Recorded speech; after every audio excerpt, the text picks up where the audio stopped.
right. Welcome. Welcome to my game engine stream. Ooh. Today is Monday, so first normally scheduled stream for the week. Just trying to make sure everything's looking correct. Everything seems all right. I'm gonna check one thing really quick.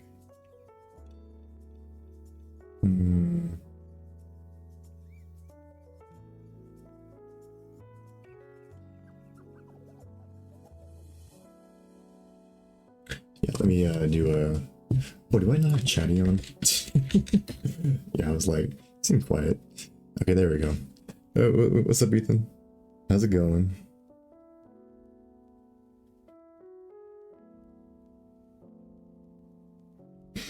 Just checking some stuff really quick before I start.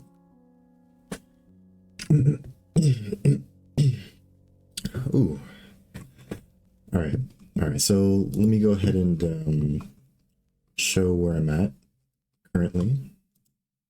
Let's see. Okay, so I did... I know I said I wouldn't do this, but I did some off-stream coding. I almost did 3 streams yesterday. I did 2 streams. I just finished uploading the second stream for yesterday. And I started a 3rd stream and then I stopped it. I was pretty tired towards the end of the day, but I really wanted to finish what I was doing. So I'll go ahead and show you guys on YouTube and Ethan. I'll show you where I'm at with the code right now. One thing though, I got the single player essentially done, so you can play it, and I actually posted the exe of it on my Pong repository. So I made a release. I'll go ahead and link it too. But for this release, you don't have to build it or anything. I'll go ahead and link it in the chat.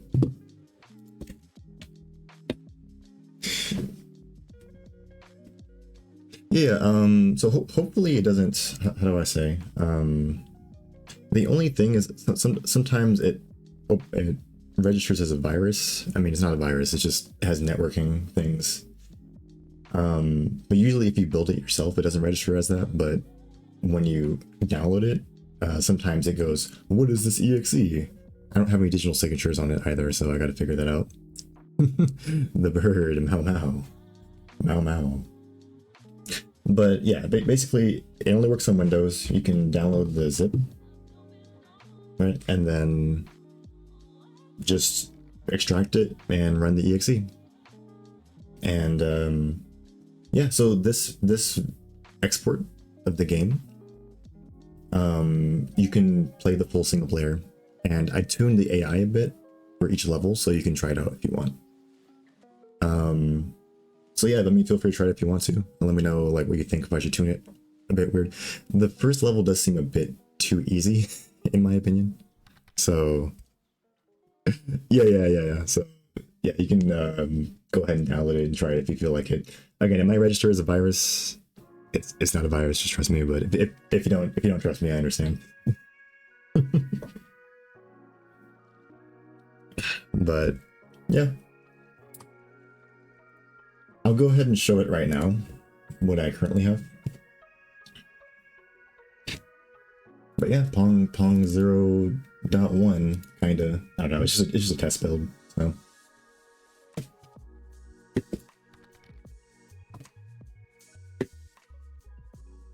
Yeah, and then you have to pay for them in certain cases, right? If you want it from a reputable place. I think what I'm going to do is I'm going to go ahead and sign it with my own like self-signed signature or self-signed certificate or whatever, and then maybe just push it out as much as I can, and hopefully the virus scanners go, oh, this guy's not throwing out viruses. But yeah, we'll see. I mean, Steam has its own thing. Yeah. I know Steam, if you publish your exe under Steam, they kind of handle that for you. But if you post it on itch.io or you like host it yourself, you just kind of have to deal with it, right? I know how to sign stuff, and I do know how to make the signatures. I just need to figure out how I want to integrate that with the engine. That's kind of just where I'm at with that. Also, I mean, I'm not really releasing this game, to be honest. It's just kind of if people want to try it type of thing. It's just Pong, right? I'm not selling Pong. But yeah, let me go ahead and show you where it's at right now. Maybe I can reduce the audio on this thing too. Oh, it's so loud.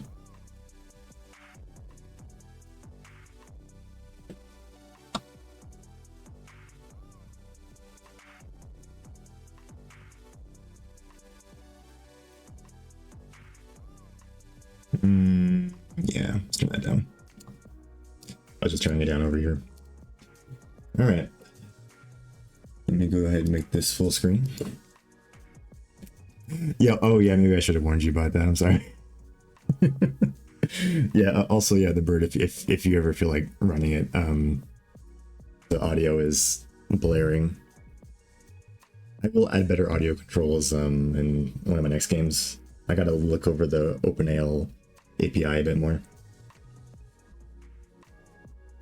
Yeah, sorry, Ethan. Oh no.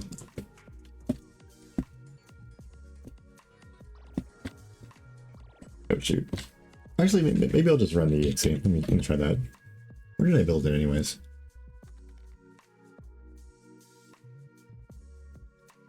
No.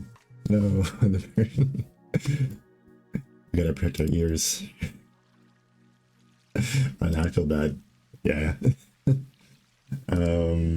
Alright, let me go find this thing. Okay, there we go. And it's loud as hell.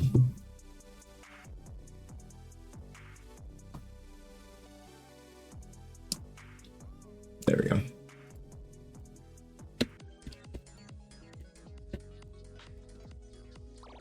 Nope. I can't lose against the easy one, man.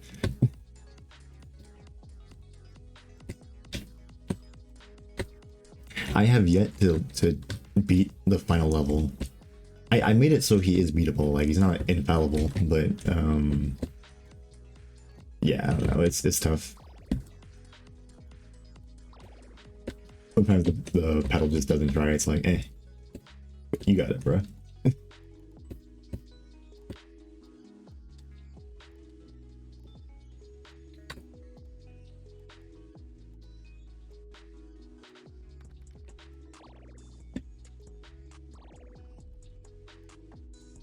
Oh yeah. I think last time, the last build that you might have played was I had like a really bad performance issue, so I dealt with that, so it's a little better, or a lot better, because yeah, before it was I think it was taking like 3 milliseconds per project component call. It was ridiculous. I don't know.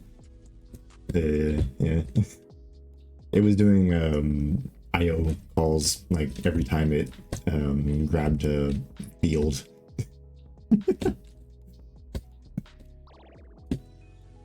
That would be cool. I totally could do it.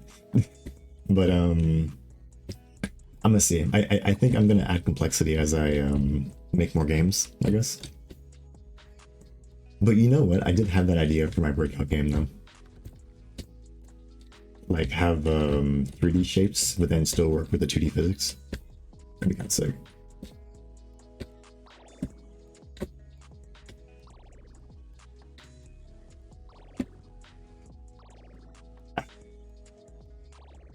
I gotta get past this level. I can't.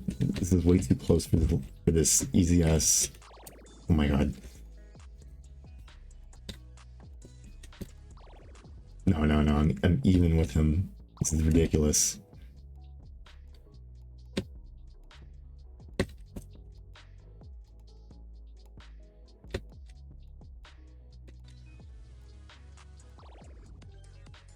Yeah, I think I was talking with Niyadoki the other day, and he recommended a few or no, he recommended one idea for what was it? Like adjusting the bounce angle depending on like the amount that you deflect the ball. I was like, yeah, that makes sense. Yeah, I might do that. I think I have to do that after I finish the networking code though, because the networking code kind of relies on like consistent bounce angles. But once I get that done, I can go crazy with it, to be honest. Like,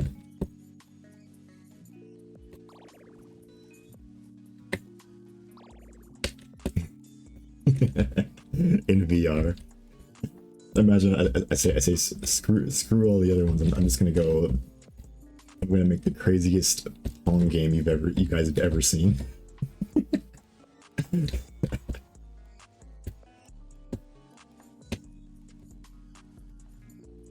I'm sure they have VR Pong. I think I was going to add spectators soon though to the multiplayer. So yeah, I was thinking about that. I could totally do it. It's just right now it kind of expands a lot of the work server needs to do, so I need to figure out another way to do that.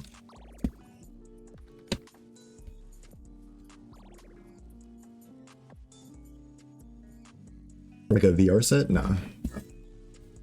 I have used VR. My friend has a VR set. So I played with it a bit, yeah. And I've also looked into like getting that set up with GLFW and like setting up the. It's surprisingly easy, right, to set up. Like the graphics. I mean, you're just offsetting the view matrix a bit, and then there you go. now you got two. But then you have to render everything twice. Oh my god, I can't lose. Please.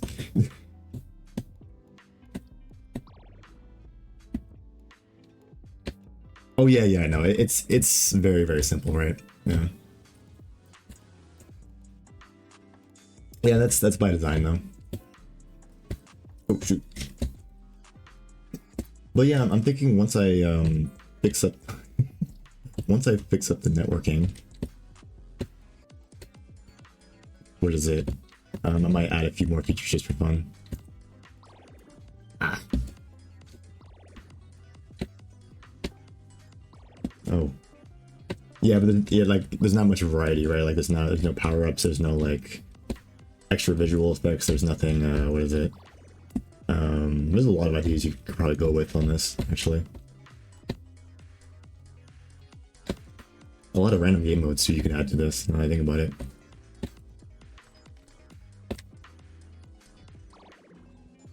Oh, you meant VR.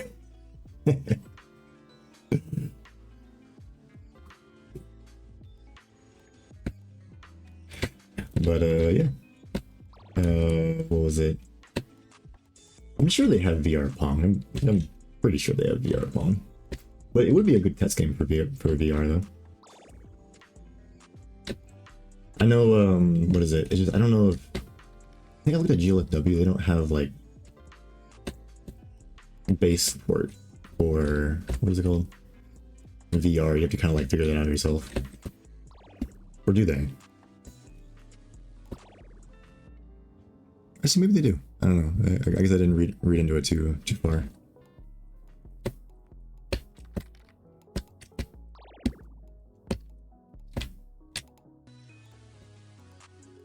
Google Earth favorite VR game.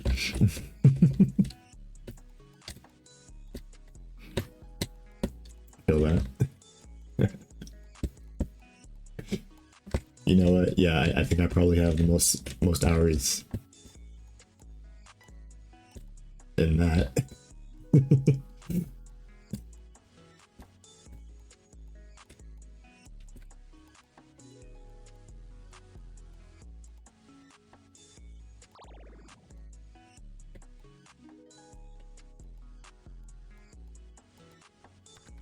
Yeah, Alex went crazy. I remember when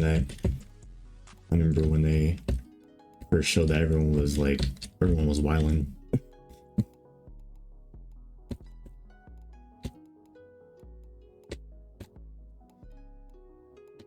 I gotta play the Half-Life series at some point.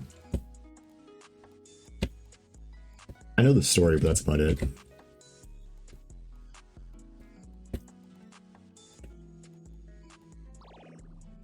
Right? Yeah, Geo gets it. Oh, no. can't lose this guy. Come on.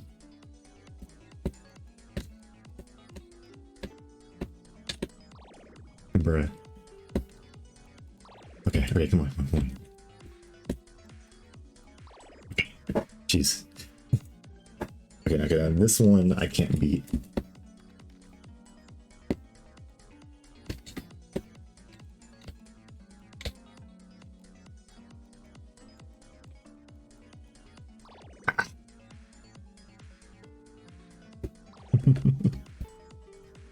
Live. Oh, no. Damn. It's like jittering and shit. I gotta fix that. But I kind of like it. Looks like he's like taunting you.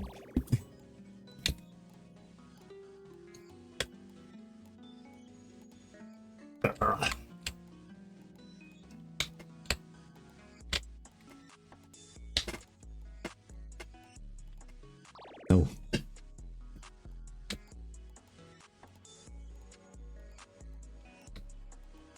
Yeah, fucking hell, man.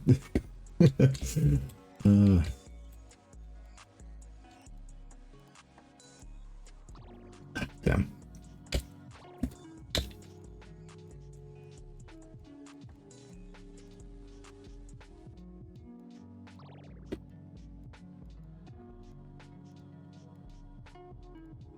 Yeah, I have my one friend. I'm gonna have him. He's pretty good at. I'm gonna have him test it. See if he can. Ah, no. I'm pretty sure he can beat it. Oh well, yeah. That's the release though. So,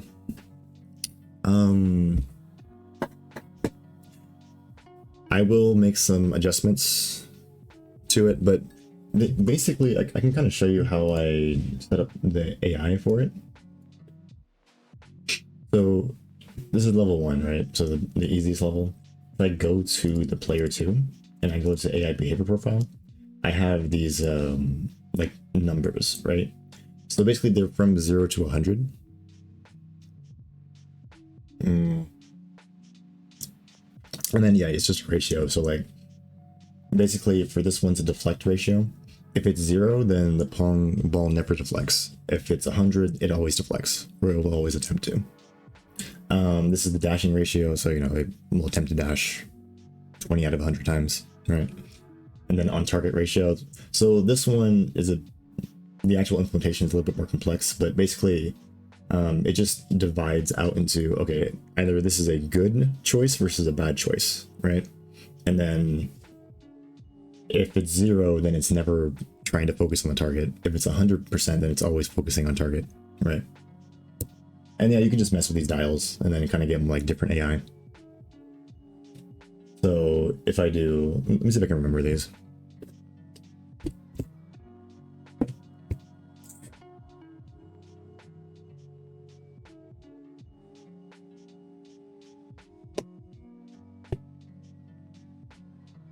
Oh wait, let me see. I'm gonna put my BRB screen real quick.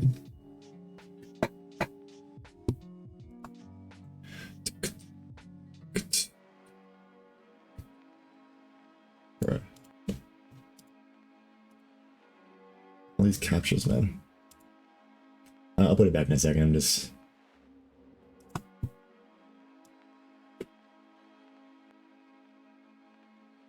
Oh yeah. Oh, this was 2 weeks ago. Dang. I'm not showing it on stream because copyright stuff gets annoying. I think I got a copyright strike like a week or 2 ago. So since then I'm like, yeah, I'm not playing anything on stream.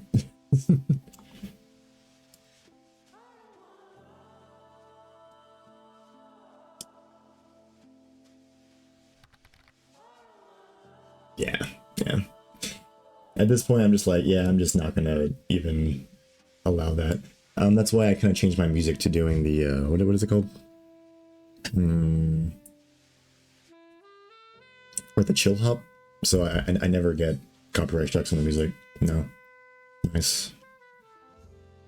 And I think I'm gonna use, my friend makes music, so I might use some of his music. Some of it's pretty calm, so it'd be good background music.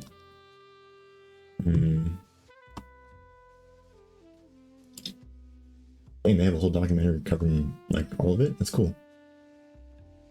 Yeah, I'm gonna check this out later.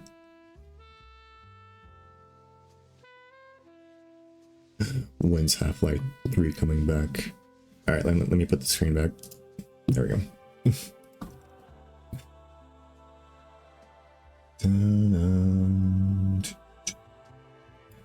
Okay. So again, I did a decent amount of coding off stream, so I'm gonna go through. I haven't pushed any of that code yet, so everything's still local on my machine. So I'll just go ahead and show what I've changed. Basically, on the engine side, I just fixed a bunch of bugs. This bug right here, I'm in the project component panel, so this is the front end UI for the project components, right? I had a bug where I changed the storage posture for project components to cache them, right, inside of the asset manager. And that's good, but the thing is, when I did that, basically now every instance of a particular project component is essentially the same thing, right? So when I modified it in the front end, right, everything gets modified at the same time, and then there's a bunch of operations that happen when you save your project component that rely on having the old version of the project component so that you can kind of like transition data, right? So my solution was just to create an entirely separate ref every time I present it on the front end UI, and that fixed it. Wrap data, yeah, this was just some bugs with, it was just, how do I say? It was getting the wrong size pointer whenever I want to initialize data as 0. It was just making the wrong size data buffer 0. So originally it would do like, if you had like a uint16, which is 2, what is that? Is that 2 bytes? Yeah, 2 bytes, it would always default to changing 4 bytes, and then that would cause some like off by 1 seg faults. Oh, you messed up some data in the heap errors. So what is this one? Oh yeah, there was just some issues where like it wasn't handling like a null type of script correctly, so I just had to make sure that it checks for a null type or an empty handle whenever you're like querying the input map. And what was the other thing? Yeah, here. This is actually kind of unnecessary. I might actually rescind this one. But yeah, I actually kind of don't like this change, honestly. It was kind of like a temporary fix. I might put it back, but I'm gonna leave it for now. It's not hurting anyone. But yeah, as you can see, like all of the engine changes were just small fixes, nothing crazy. I will try to code on video though as much as I can. Last night I kind of made a mistake to code on my own. I just felt very inspired. And on the Pong side, let me see. Let me go ahead and open up Pong and then we can take a look at the changes.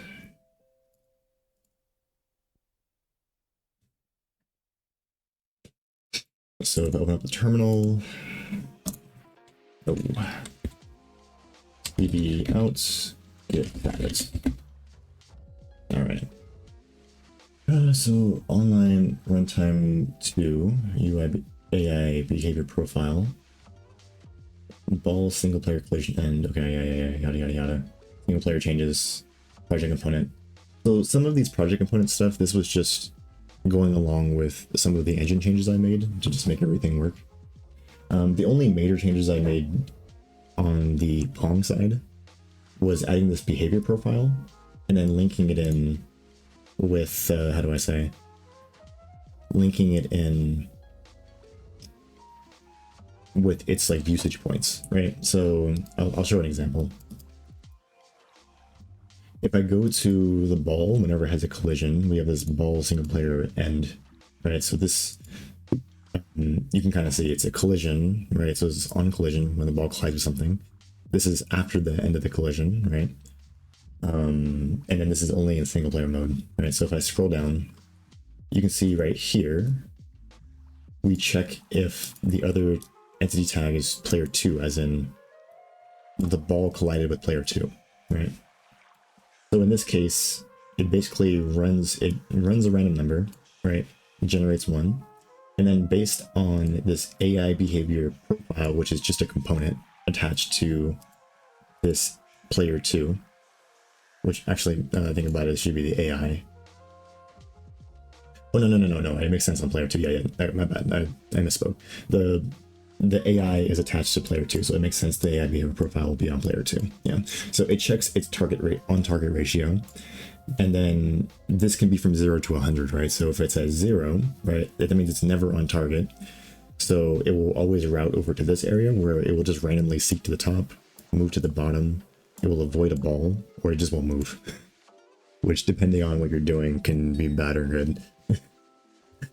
But if it is on target, then it will do one of these actions. Basically, it will either seek the ball or seek the middle. And both of these are pretty good actions to take, in my opinion, in the game.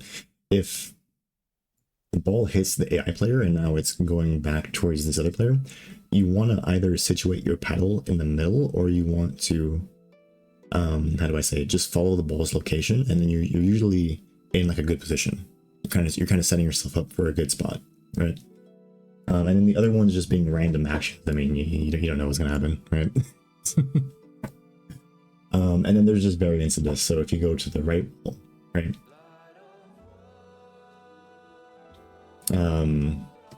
Actually, I guess I have to explain this one a bit more. Basically here, right, this is kind of like the while loop that calculates the trajectory. So it'll make a raycast and then a raycast, and then it'll find a terminal spot that it finally collides with, right? So that's this entire while loop. That's what this is doing, right? And based on its terminal spot, as in like where does the break happen? Like right here. If we break, this is a terminal spot. So the player 2 is a terminal spot. The right wall is a terminal spot. The left wall is a terminal spot, and then the player 1 is a terminal spot, right? Otherwise, if it's not one of those, it'll just keep bouncing until it finds a terminal spot, right? So if the terminal spot is player 2, i.e., we make a raycast from here, right? Like we hit it right here, and now we're doing a like trajectory check. If the ending location is either this right wall or it's player 2, right? Then we're gonna have different actions for this AI, right? So if it's player 2, if it's on target, I have a plus 15 modifier for it, just so that if you are going like this direction, like from here over to here, right? If you are doing that, then it will more than likely try to be on target, because in that scenario, it's more important that we are on target, right? If we're smacking the ball on this side, right, and then it's going this way, I'm not really as worried. I'm just trying to set up my location. But if the ball's getting smacked back this way, now the AI should be worried. It's like, okay, wait, I should be more concerned and about being on target, right? And then you'll notice for this one, the main positive action is just seeking the terminal state or terminal location that we calculated, right? Everything else is potentially a bad move. And then of course we have just random numbers here. I could maybe add some more, add some more different toggles for the AI behavior. And then you could like maybe change like, oh, maybe it favors the top or favors the bottom, or maybe it, different things like that. But yeah, for now it's just an even distribution. Yeah. And yeah, that's pretty much all I coded yesterday. And then for each level, I just have different behavior toggles. So if I go to, let's go to scene, single player, let's go to scene 2, right? And then I go to player 2. In the AI behavior profile, you can see I kind of raised up a lot of the numbers. So now it's 35, 45, 65, right? And then if you go, also I sped up the ball a bit as well. So if I go here, the ball speed, I raised it up a tad bit just so it feels more like I gotta move, right? And level 3, right? Go over to the ball, sped it up a bit more, and behavior profile is a bit more aggressive on this one as well, right? Hey, appreciate it, bird. Well, yeah, that's pretty much my recap of what I did off stream. Again, I'm gonna try not to cut off stream because then I have to do these long recaps. So yeah, next time I'll try not to do that. But yeah, I mean, basically, I'm done with a single player. I mean, I could tweak it a bit more, add some more probability distributions, add more things, but it's more of a designer thing, to be honest. So yeah, if I go back to my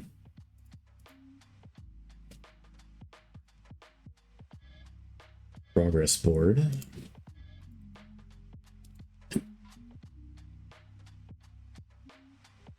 if I can find it, there it is.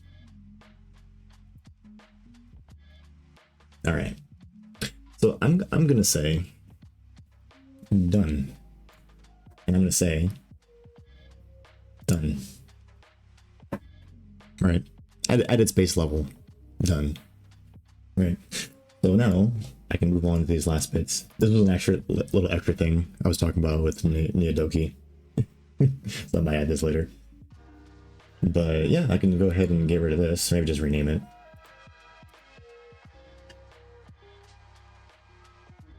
This one's gonna be Pong, or Refactor Runtime UI system.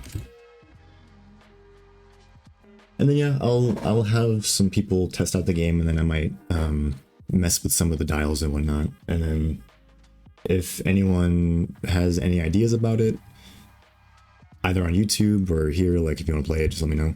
Or I mean, I'll have the link in the YouTube video. And then, you know, if you want to let me know if you have any issues with the design, I can change it a bit.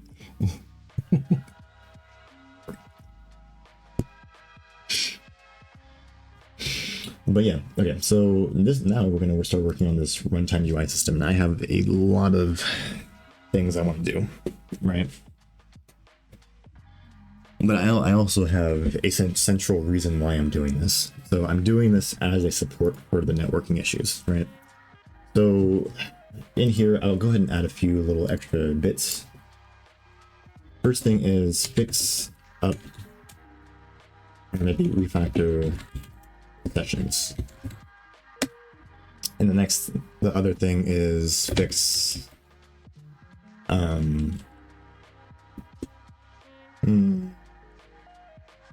deal with between packet interpolations. Yeah, there we go. These are the two networking issues I need to deal with, right? So the first one, refactor sessions, I'm gonna need better UI for that. Also, I want to maybe add some more UI to the single player, right? Like, you're on level 1, get 10 points. Maybe stuff will pop up and whatnot, you know? Nothing crazy, but just be more descriptive, I guess.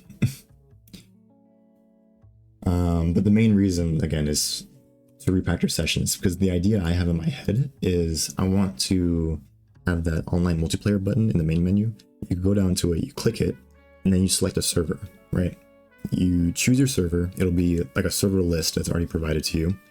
You choose your server, you attempt to connect to it, and then when you connect to it, you open up sort of a panel, right? And that panel will have a list of potential sessions. And then you can create a session if you want.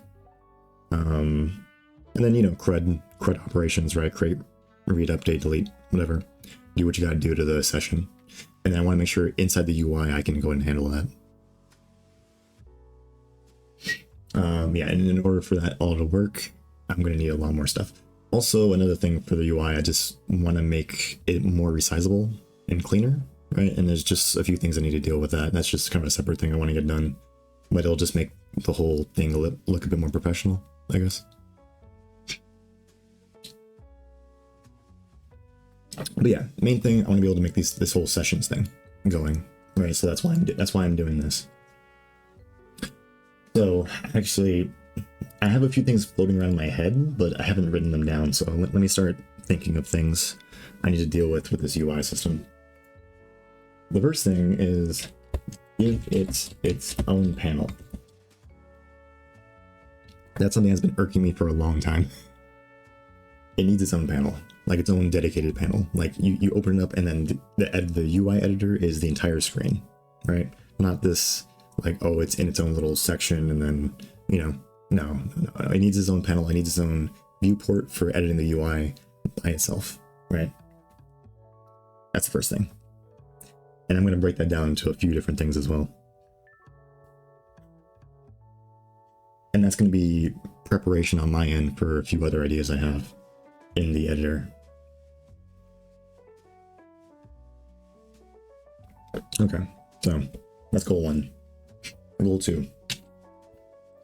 Add widgets that supports session management. Okay, so that's basically for this, right? So I just need to make sure that I have, I don't know, maybe like a list of widgets. I don't know, maybe like more formal, like a more formal button widget, right? I don't know, just I guess I'll figure that out when I'm designing it, right? But yeah, that needs to be done. Let me see what else. Oh yeah. Add constraint support to widget location. All right, and then this one's gonna go above. This is very important, and I'm kind of stealing this idea from, I forget his name. What is his name? He's like a Java developer who made his own engine. What is his name? I want to say Seth Bling for some reason, but that's the YouTube. That's the Minecraft guy. Then Matrix. There we go. Yeah. I'm stealing it from his thing. Mr. Turtles. Oh yeah. I mean, he was kind of doing. I mean, he was doing coding too, so I suppose it's in the realm. Let me think. But yeah, Thin Matrix, he has a few topics covering his UI system, and specifically he has like a constraint system that's very similar to how like CSS works, where you like constrain like a box to like a certain location.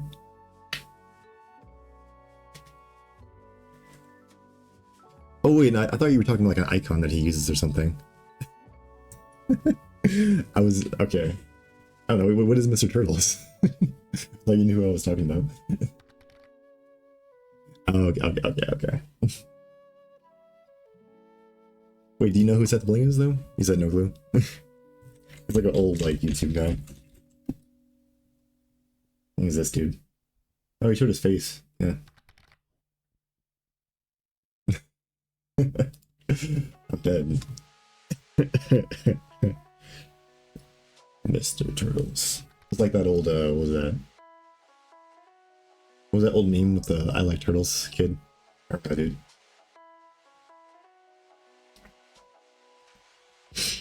Yeah, I mean, I know my own little pocket of people. That's about it, so.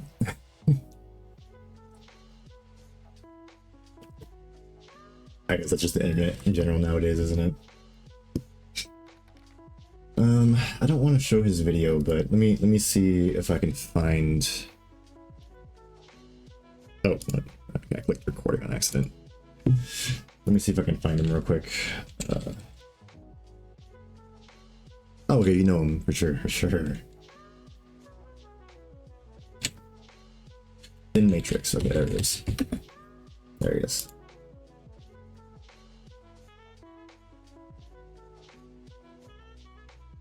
Okay. So yeah, I don't know if you know Thin Matrix. So this guy, he's the one I'm going to steal my UI system from. I don't think he has a formal like editor for his UI. Everything he does, I believe, is in code. which, you know, is a lot easier to deal with. Yeah, I mean, he does his little vlogs nowadays. I usually catch up on what he's doing, but yeah, I remember I used to be super hyped when he was making his MMO game. I forget which video I watched for the runtime UI thing, but when I post this on YouTube, I'll go ahead and link it. Let me write that down so I don't forget to.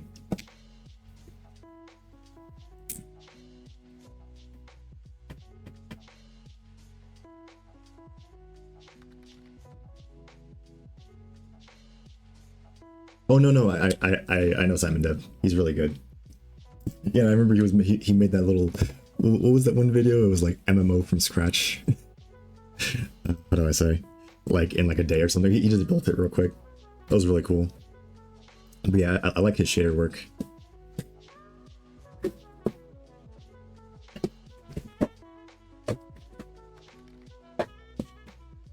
Oh, and Sebastian Leg too. Yeah, you got the heavy hitters.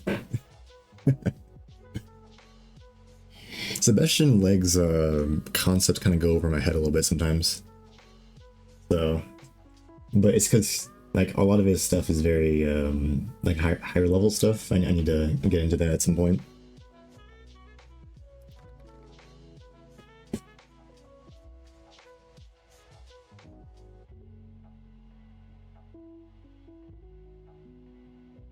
Oh, DJ Vice ran out of coffee. Damn.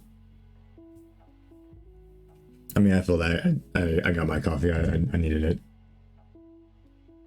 Do you have anything else that can get you some caffeine? Like some, I know soda's got it. You can get some tea.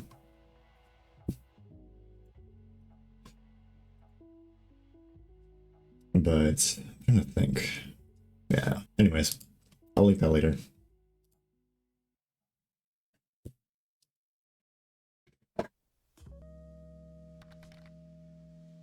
Trying to think of what else I gotta put in here.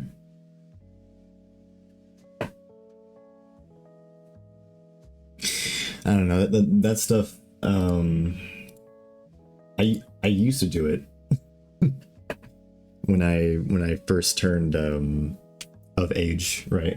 It's legal where I'm at too. So I might tell you where I'm at. I don't know. But yeah, I don't know. It gets me really paranoid. So I stopped doing that for like a long time.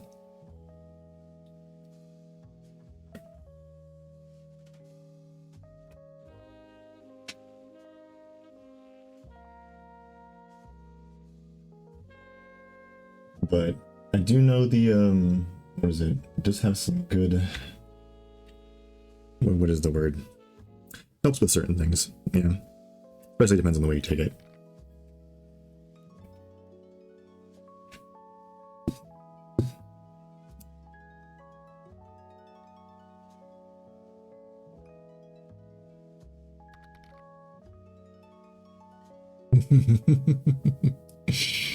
Yeah, I mean, I figured it's just a personal preference. I just stopped because it was like, I'm not really getting anything out of this.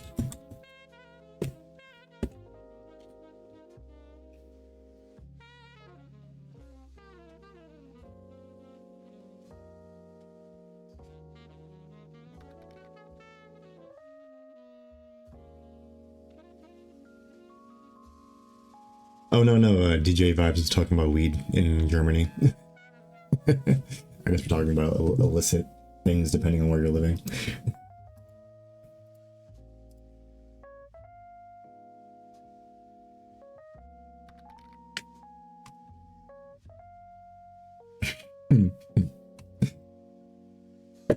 Okay, so I'm just trying to think of what else to put. Yeah, so give it its own panel. Add constraint support to widget location. Yeah. Oh yeah, I want to add gizmos too.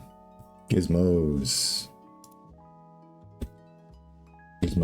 to an UI editor.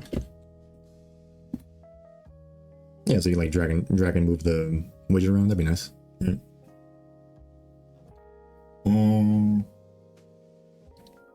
And then I'm gonna put a few extra ones. These are optional though. So display a grid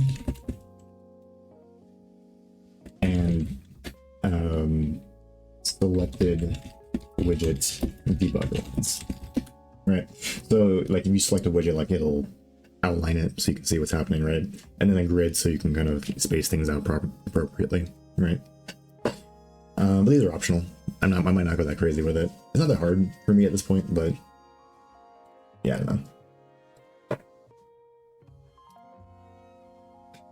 And yeah, a lot of it, so this is going to be a decent amount of work, yeah, but I think it's going to be worth it because once I have this runtime UI system set up and everything's kind of lined up properly, should be good. Should be good. It'll be nice and reusable for everything else. Yeah, and then the last thing is just fixing these networking issues, and then I'll be done. There's also one more added thing I'm going to put for Pong, and this is super optional. Add Linux support. And super optional. It just depends how long it's going to take.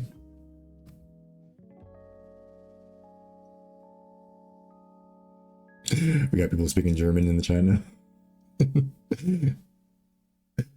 Yeah, I think I took a semester of German in college and that was it. I am part German, so I always wanted to learn it.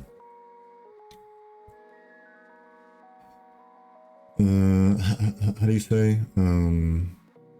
Yeah, I can't even remember. That was like 10 years ago at this point. I can't remember some phrases. But yeah, I have no idea. I have no idea what you guys are talking about. I think nach means, is that night or no? No, du is you, right? Well, nationality. Yeah.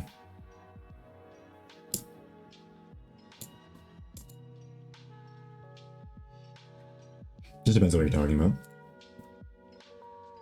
But yeah, so Linux. Oh yeah, I misspelled this.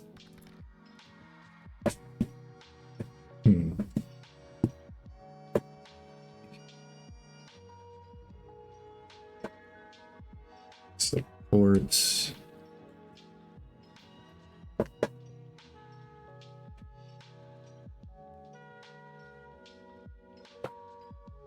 Okay, yeah.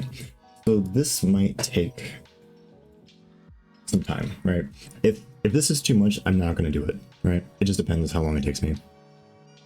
But if I can get it done, that'd be nice. And the reason I'm doing this is because I want to be able to host the server on a Linux server. And then I can like post it up on like an online repository, and then I can just send out the IP for it or whatever. Or if I have to use DNS, I'll use DNS or whatever to resolve it.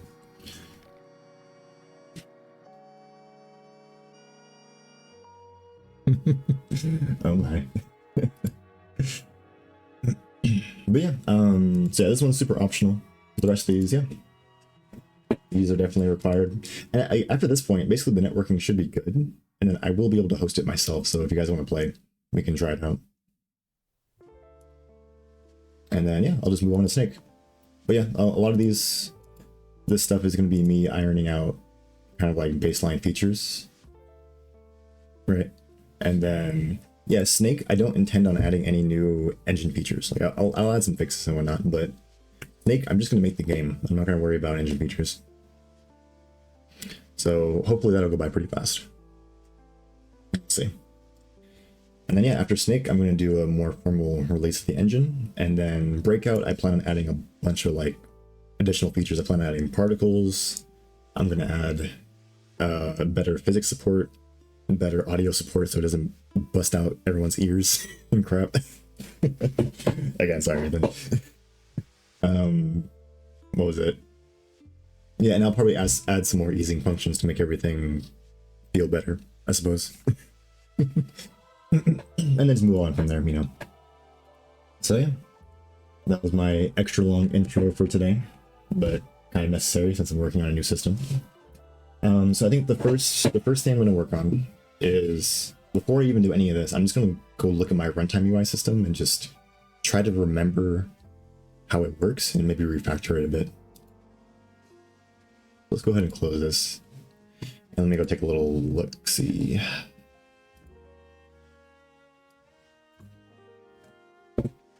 All right, runtime UI. Font manager. No.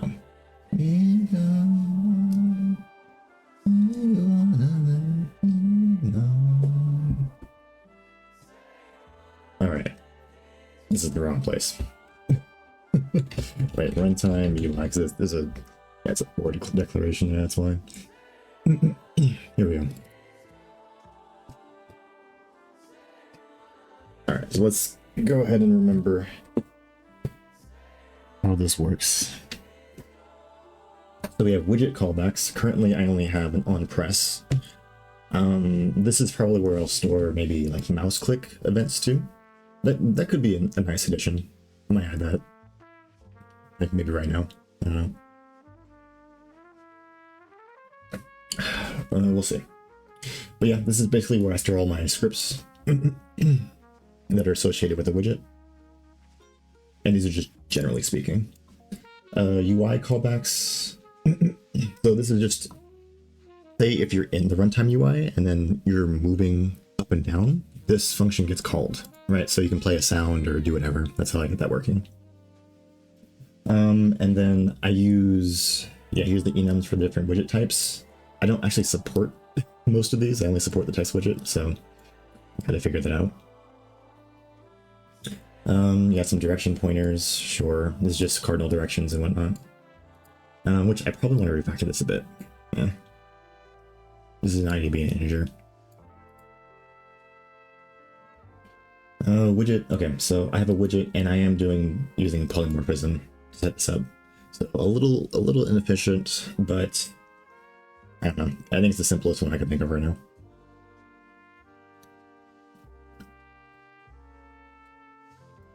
Real quick, I'm gonna get some water. I'll be right back.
All right, I am back. Okay, so we have a widget. A widget has a tag. Yeah, this I might try to make more efficient. First thing is I'll probably use a fixed string instead of a string. The next thing is I probably want to store widgets using a hashed version of the string. So it makes lookup times faster.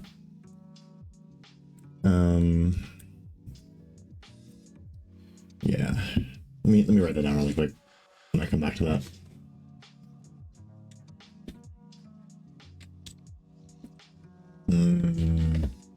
Turn window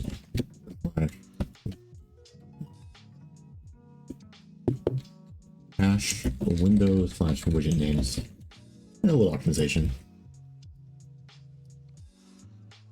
Okay, window position. So this is just a vec2. And okay, so all of these are stored as percentages.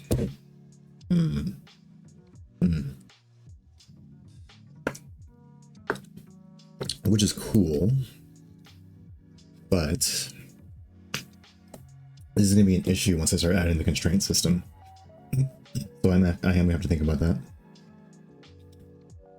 Because I want to have constraints that are, how do I say? Like either pixel distance from the left side, pixel distance from the right side. right? Percentages away from the left side, percentages away from the right side, top, bottom, whatever, you know, straight in the center, right? So this is insufficient. So I'll have to think about that.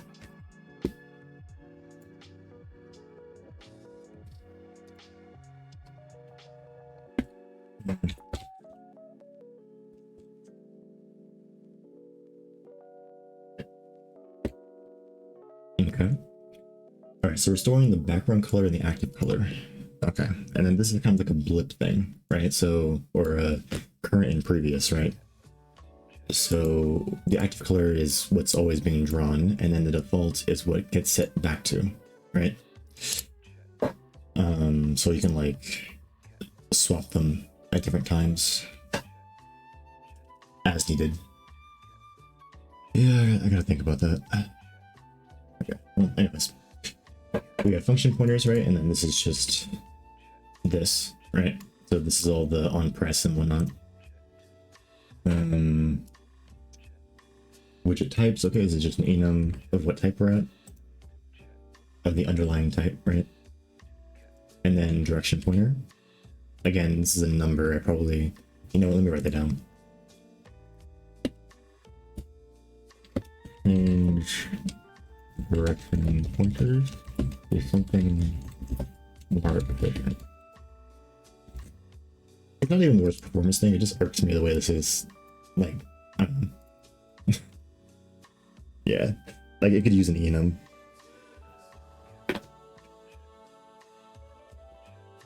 And selectable, I'll probably guess what that does. Just allows it to either be selectable or not selectable. That one could probably exist in like a flag system. So you know what? Yeah, actually, let me add that too, because I actually already have flag support for like a bit set or like a bit field. I already wrote my own, so I just need to integrate it with this.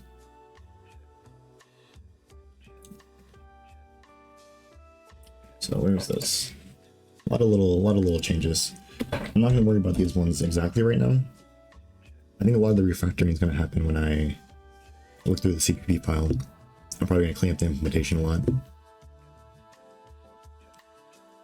So, what was I talking about? Oh yeah, add bit field flags to store big options or widgets, function windows. Instead of a bunch of booleans. Just cleaner anyways. It's very clear that, oh, this is a flag, sure. All right, and then text widget, okay, of course, like it has the text, right? Text size, sure. This actually makes sense being a string, so I'll leave this alone.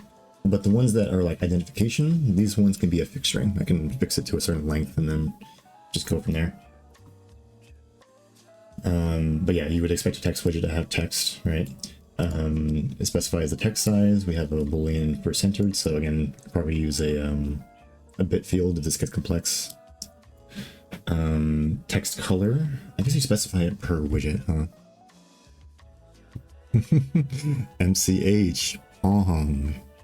Pong. Oh, MCH, while you're here, if you want to try the game, I've been meaning to send the link to you. Dev.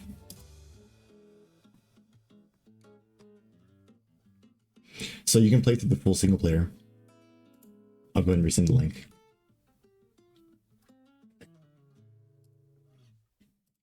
So here's the link. All you have to do, right, is if you go onto this page, it'll look similar to this, right? You go to the zip, click it, download it, and then just extract this zip, and then you're good. And yeah, I remember you tested it. So here on the zip, right click it, click extract, right? And then it'll open up this Pong, open it up, and then just play it. See if you can get through all 3 levels. I can't beat level 4. Or not level 4, level 3. I was really trying for a second. Everyone else in the chat was seeing me sweat, so.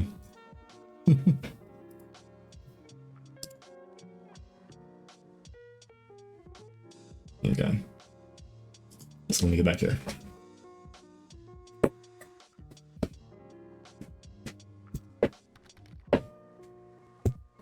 For sure, let me know, MCH.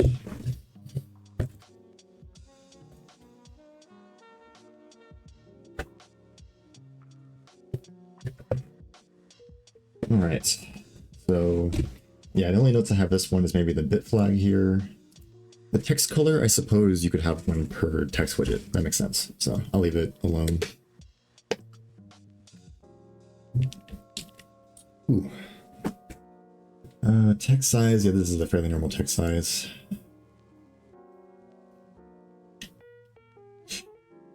I don't like this default color though. Let me do 1.0 F. So this will make it pure white, I guess. And then I want the default background. Let me see if I can find it. Yeah. So this one will be 0.5. There we go. And also 0.5. Right.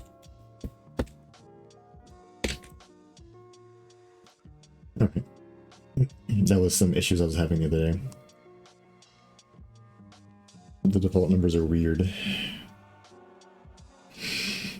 I'm not sure what text absolute dimensions was. I'm trying to remember.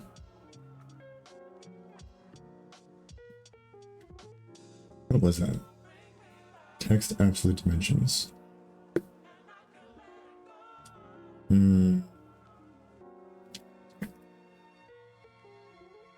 Oh, okay. I think I have an idea. So this probably stores the actual XY dimensions of the text when it's being rendered, and then that data can be used to, how do I say, draw things, I guess, or like space it out, I guess. So I would say for this one, I'd probably put this in private. You're not really supposed to modify that. And then, of course, this is a friend class. Hopefully that doesn't break anything. I don't think I modified this externally, except for in here. And let's go ahead and set another section for this. These are public variables. I might add some, you know what, yeah.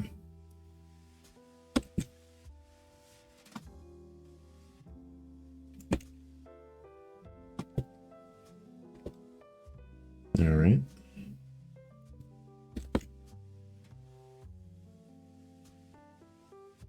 I like doing this. Let's see. Constructors, not constructors.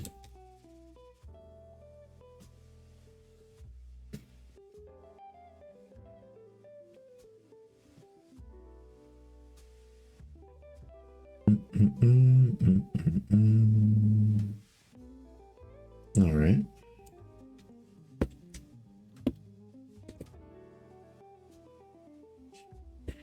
Rendering method. All right, so this is called polymorphically, right?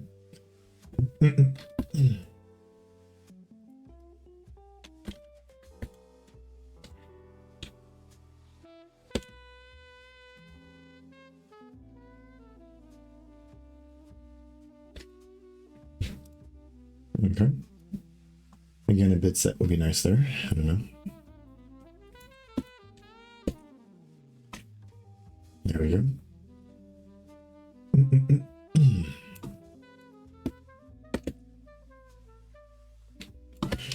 Rendering method. Calculate text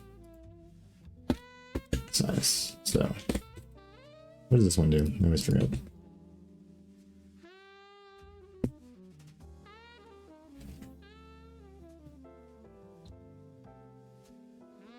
I'd say this is already fairly well organized. It's alright. Okay, so this generates the text absolute dimensions. Okay, and I've been meaning to change these to M underscores as well. So yeah, I might do that.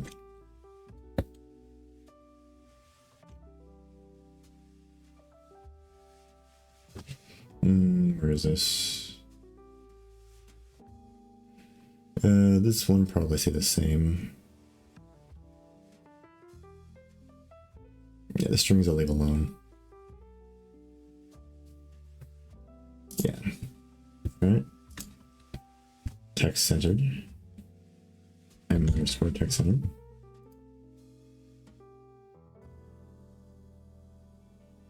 So yeah, I might be doing this section for a while. Hopefully it progresses all right. But yeah, just a little bit of basic engine development. Nothing crazy. It was really fun to do game development for a little bit though. Hopefully I get through this and I can design some more stuff for Pong. That'd be fun. All right, so this one, text center string. Yeah, I don't want to mess with the strings. Yeah, these are fine. Text widget. Yep. Okay. Everything checks out.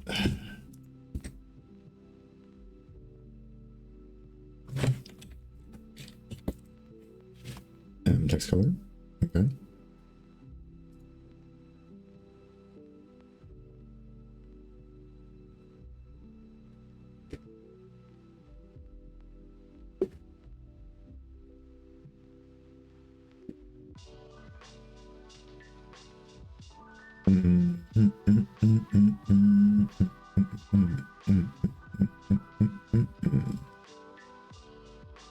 Yeah, these are fine.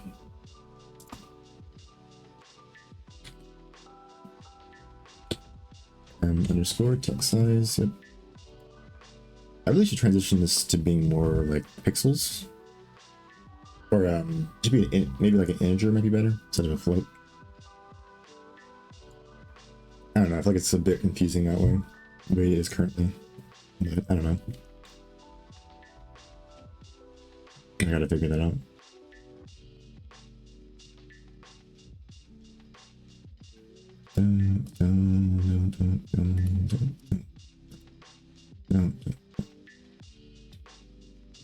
Okay, yeah. And the strings, we will go ahead and leave them alone. Yep, what's up, DJ?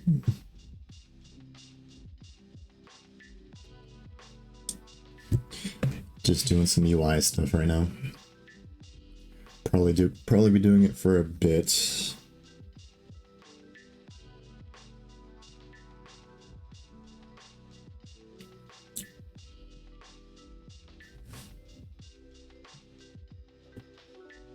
Well, I'm assuming the begging worked. There you go. What does winget do again? I always forget. So just install. Oh yeah, I think I remember I used it once for. It was downloading something on PowerShell.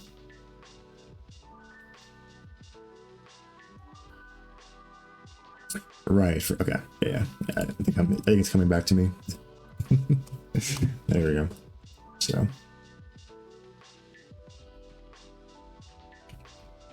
Yeah, I think I was trying to download Minecraft or something, and it was being weird. I had to like winget some things to get it working. I don't know. Right. Yeah. Make all the bells and whistles, right? Yeah, I don't know how I feel about PowerShell. It's good, but Microsoft stuff just always feels so verbose. I guess it's a good or bad thing depending on your opinion, I suppose.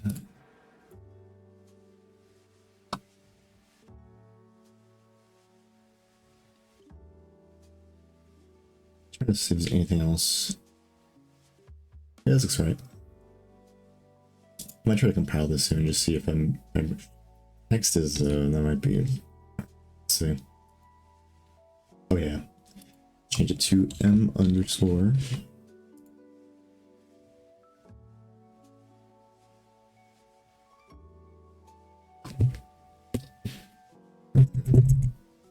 bad. I think it's finding a lot of text symbols, Jesus.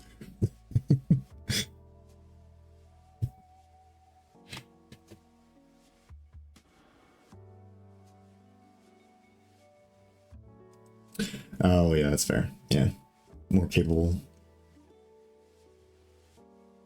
Okay, this is trying to change way too many things. Runtime UI, hold on. Runtime UI. This one, yep. Yep, this is into that stuff. Okay. Maybe not the unconfirmed references. I know there's a million of those.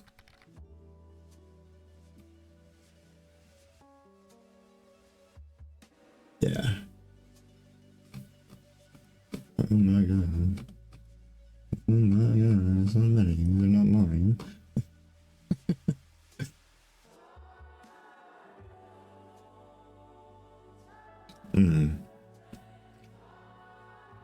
Yeah, it's just like the naming schemes they choose for Windows for things. I mean, I guess it's just a skill issue. But I don't know. It's always tough for me to deal with. Maybe I just need to work with more Win API type of stuff. Maybe I'll understand their naming schemes better. Okay, I think that's good though.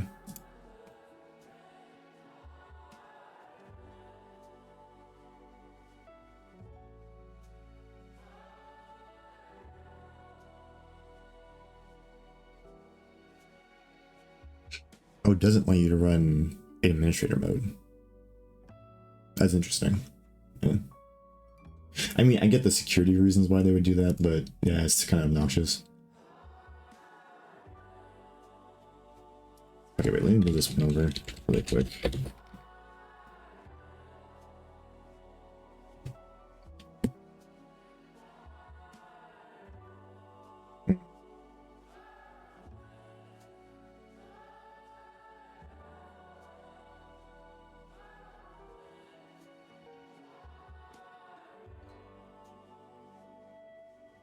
Ryzen 4070. Wait, what?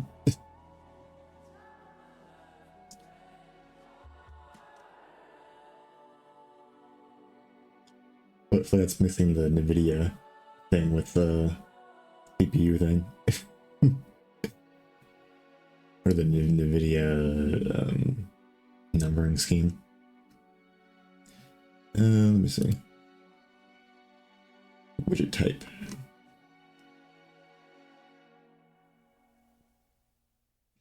Wait, what? Oh, because we have these renamed. Okay. Yeah, there's gonna be a lot of renaming. This is gonna be a rename stream, actually. Gotta do it. Gotta do it. M underscore. It's kind of chill though. I do like these refactoring streams.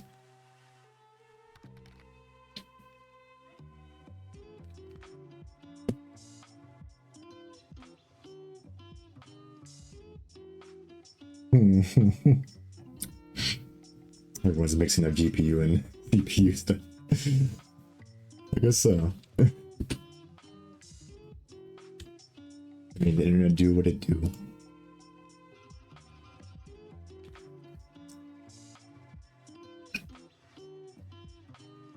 But it's just the joke on the people who don't know how to, like, setting up the hardware. I guess so.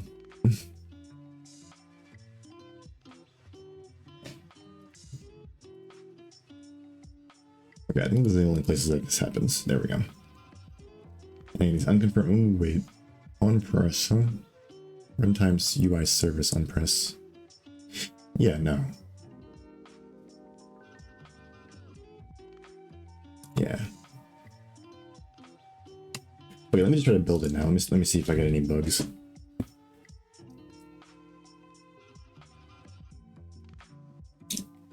Yep.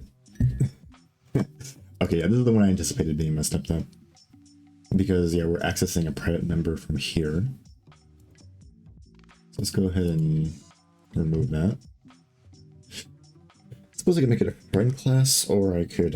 what do I want to do? What do I want to do? This is inside of the manager, I believe.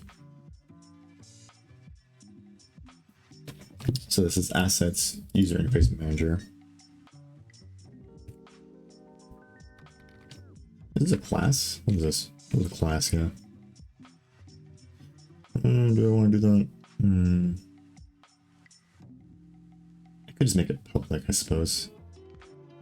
Yeah, that's the thing. I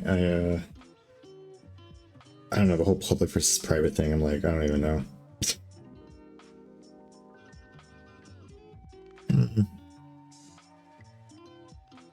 I've kind of gone back and forth on that whole thing a bunch of times. It's only continue because AMD responded to someone come to saying. Yeah, that's one of their public what is it called?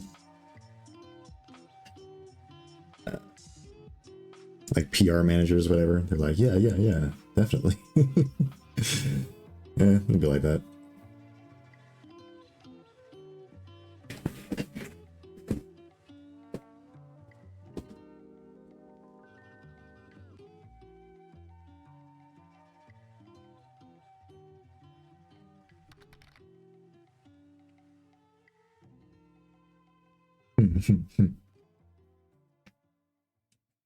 Automatic Stack Overflow Yoinker. I don't think I've ever heard of that as a term for software.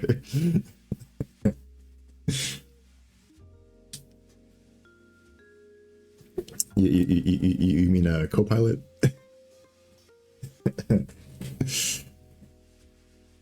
Yeah, I don't think I'm going to be using any AI.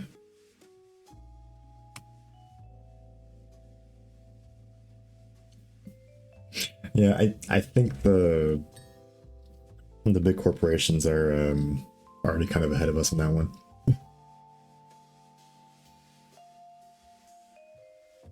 That's all the AI does, right? It just yoinks Stack Overflow posts and then regurgitates them.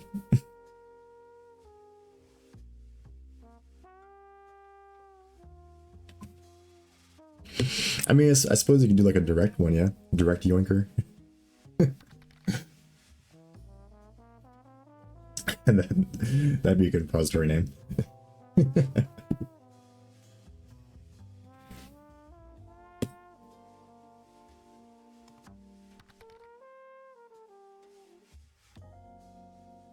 Do you use Copilot, the bird? I don't usually bother.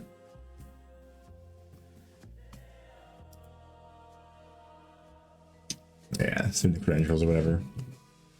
I just ask ChatGPT when I have a question.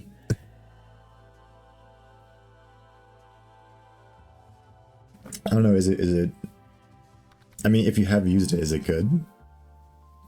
I suppose it's good that it has context. That's a lot of tokens to take into account though, for LLM.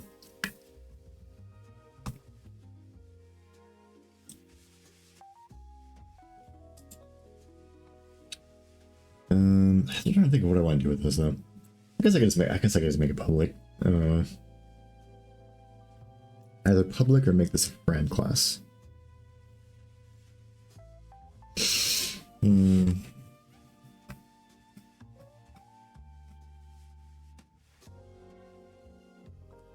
gotta see. Hold on. Okay, let me try this. Class here. Alright. Let me go back. Hopefully this doesn't break anything. So let me go back. I'll go up here to namespace Percano assets. And then here we're gonna do class.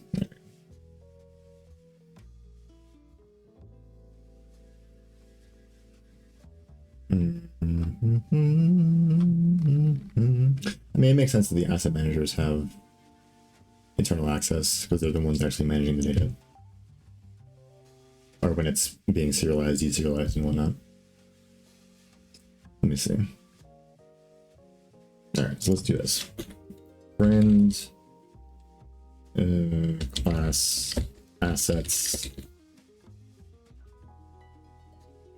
runtime. Wait, what's it? User interface.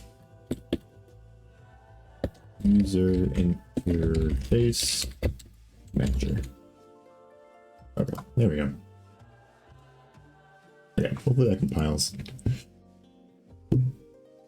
Alright, let me see what y'all talking about. Oh yeah, I think I ran like a PowerShell thing to get rid of Cortana. It was kind of annoying. Yeah, something like easy for you. If you can write a statement for enum or whatever, you write the first.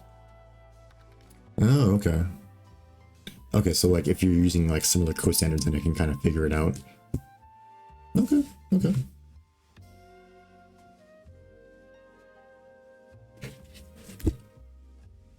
Oh my. But yeah, I mean, I could see it, the bird. Yeah, I guess so. I mean, my code is open source anyway, so it's not like I'm scared of stealing it. It's like they already stole it, so.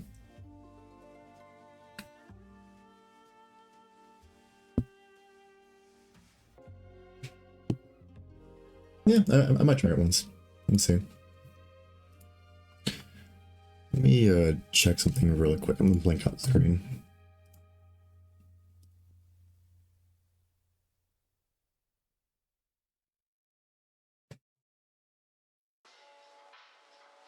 Okay, compiled, nice. Authorization was successful. Cool. Oh, okay, so I have to get a subscription for it though. Start trail, $10 a month. Yeah, no, it's cool.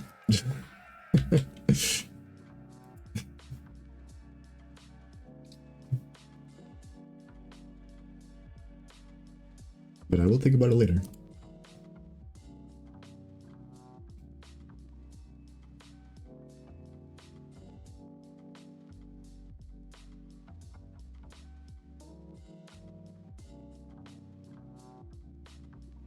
Wait, what? Why is there errors?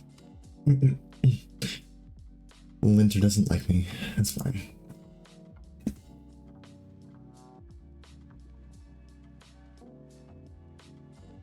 So yeah, I guess this is just refactor stream.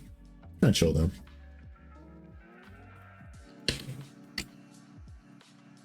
Alright. Let me try to mess with the UI.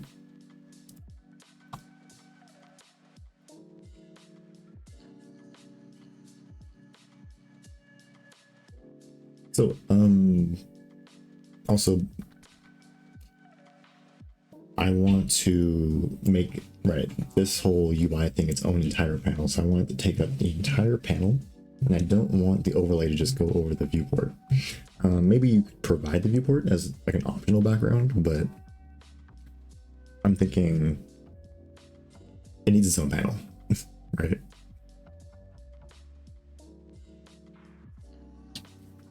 Right. What's that what is that called? That one C code background. Typing.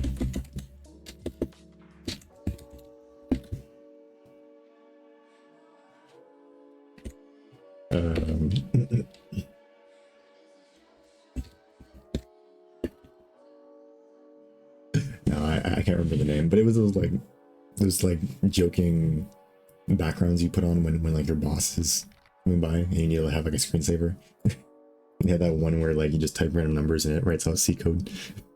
It'd be kind of funny to add as like a shader or something when you're opening up the engine. I guess that's if there's like significant load times.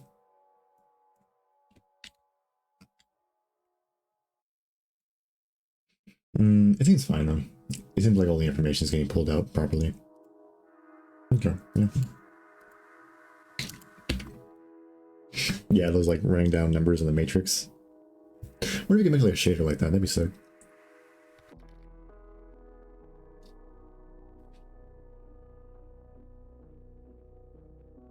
Yeah, Infinity Update, or I think there's another one for a cracked screen, and then another one for I don't know. They have like a bunch of those.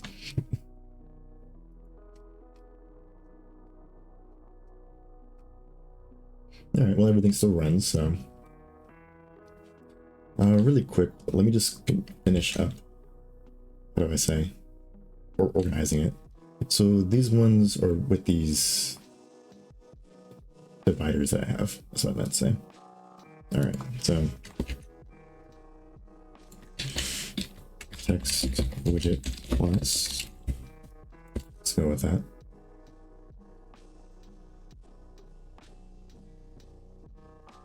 Yeah, most of the data is public anyway, so yeah, that's fine. Constructors and destructors.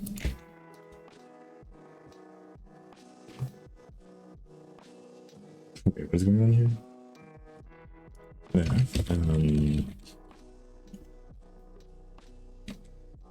internal recalculation functions.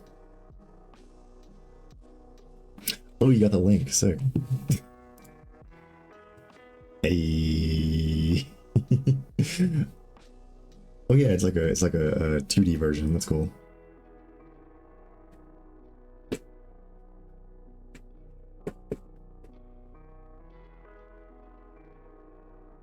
Right, an MMO game.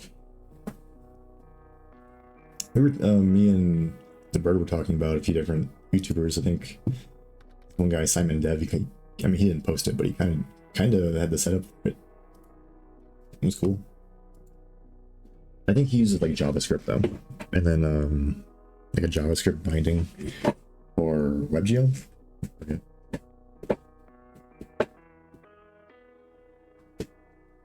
Something like that. Or it's I think it's a whole framework that he uses. Was like, I can't remember the name. Internal recalculation section? I don't know the name. The recalculation. No. Internal validation methods? I'll say revalidation. I mean, I do have every intent to make everything multiplayer, so you never know. Not an MMO though. Jeez.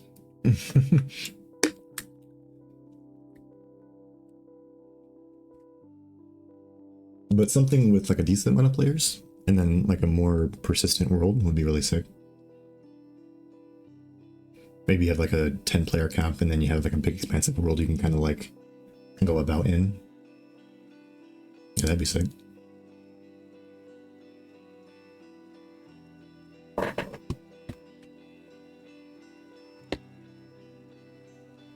Set text. Okay, so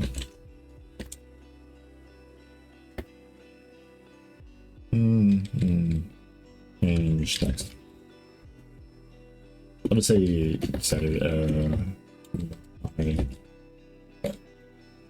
states, and I'll probably put this one up here. That makes more sense here. Yeah, rendering methods. There we go. And then data. Internal data.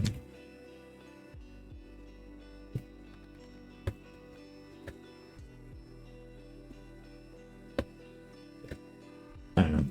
I just want to have a clear delineation where like that should be fairly obvious, but I like to have these specifically describing like what this series of functions, if I add more, will do, right? Because I do have plans to expand this a lot more.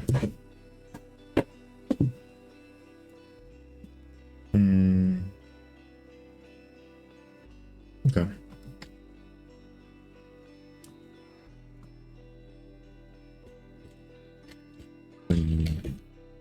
Constructors and destructors. There we go. What did I call this? I think rendering methods. Rendering methods. And then yeah, I guess that's all I have for these though. Ooh, why not?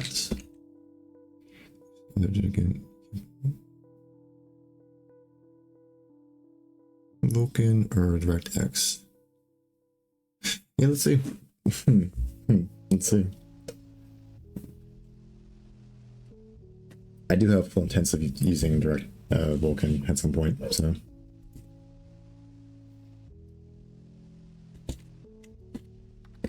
But first I want to get it working on the web, then I'll go from there.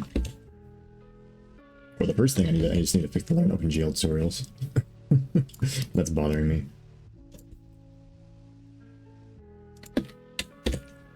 There we go.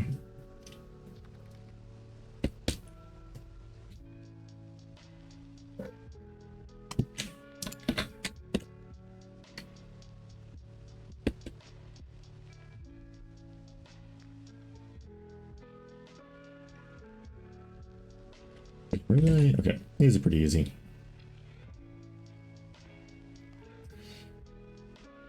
Yeah, I call this a struct, but it's more of a class, I'm being honest. But I will make the data public. I don't really care about accessors or getters and setters. More of a Java thing. Or you're getting super pedantic about object orientedness, and it's fine, as long as it works. As long as it's consistent. Let me go back up here, let's see.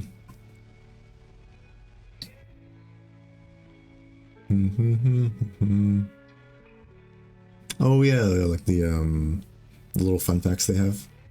That would be cool. Yeah. Fun fact for the engine. I think I've seen people do that before.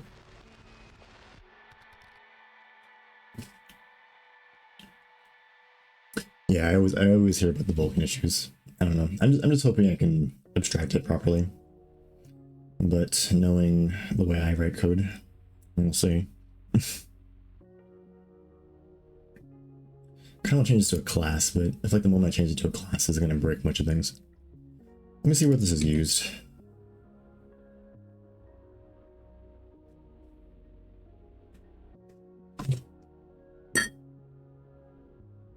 Okay, not too bad. Am I doing this in server? Oh, this is just the exe. Sure.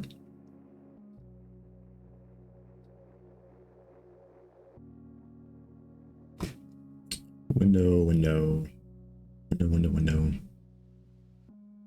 I don't see any forward declarations or anything. So, oh, well, there's one right here. Oh, that's just the class definition. Okay. Okay, let me try and compile and make sure I didn't throw any issues in. And then I'm going to try to change it to a class, and then I'm going to rearrange this a bit. And also change this to M's, and add my little delineators or whatever.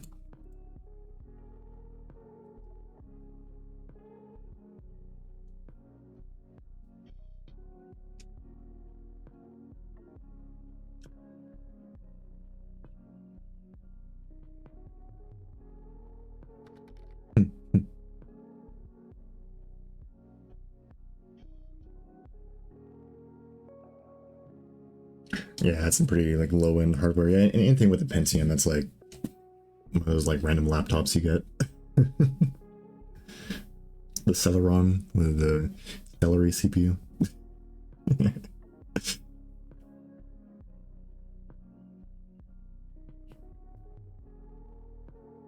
Yeah, I think I remember I had a few laptops with that.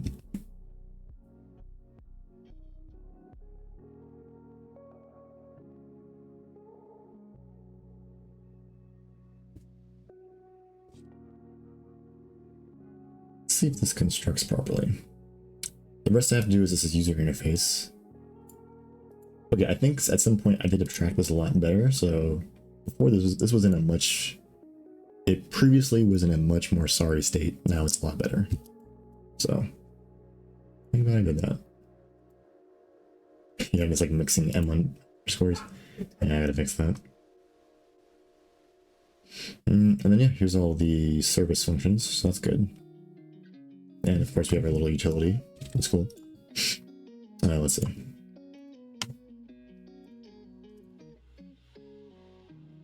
Okay, I'm hoping I can finish refactoring this stream. Maybe that might be the entirety of the stream. So, pretty quiet. Well, it looks like it compiles, so I'm not gonna go crazy about it.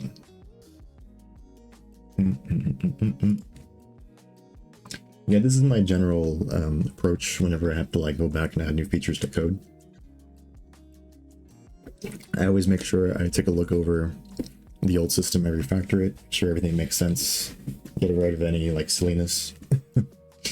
And then once I'm done refactoring, I'm usually getting in a good spot to start adding features.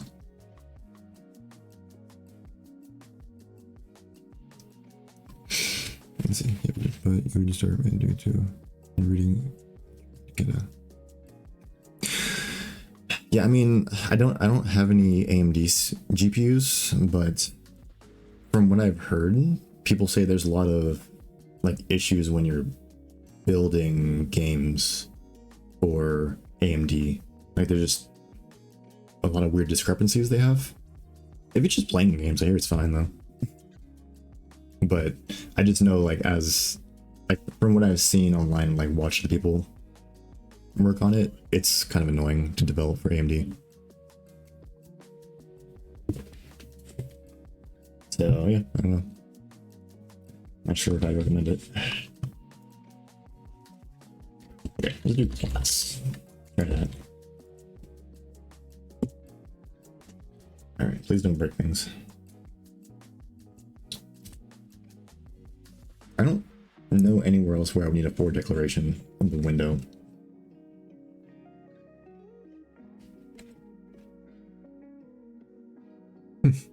Yeah, he said, if you're, what is the word? Just using the GPU, like, go for it. I don't know. I hear it's alright.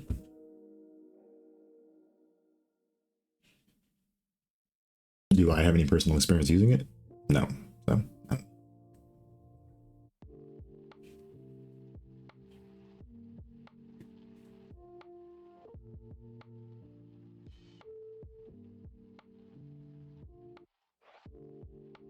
I hope it compiles.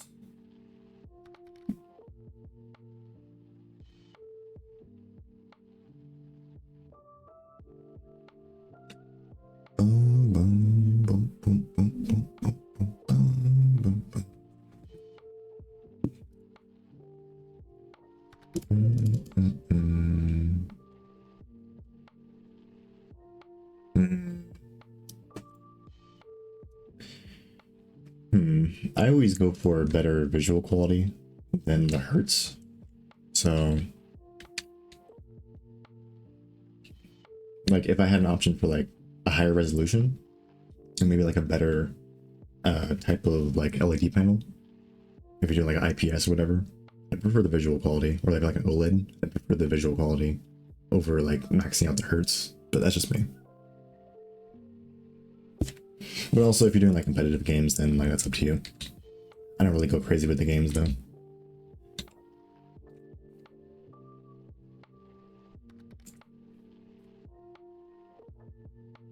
Yeah, so then you would do a different thing, right? You'd go for the higher hertz.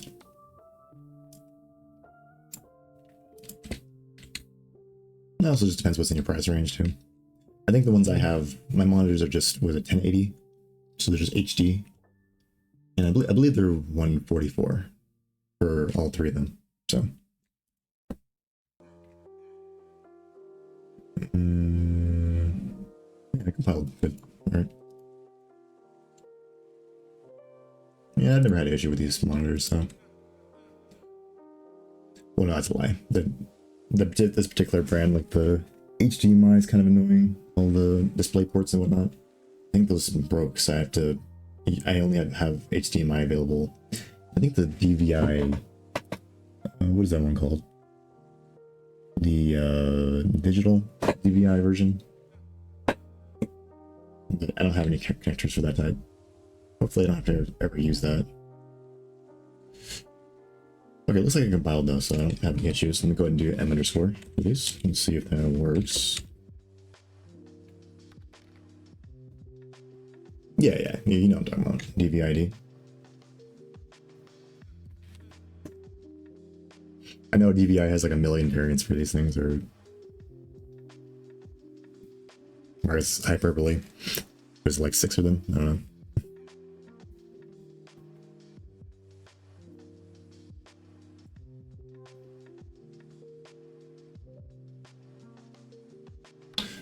don't know if I want to change. Oh no, well, these are confirmed, so I suppose so.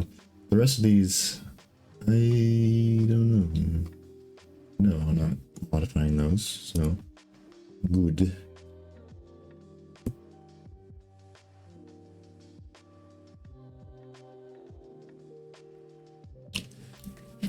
Oh yeah. I mean, you know how they're marketing me.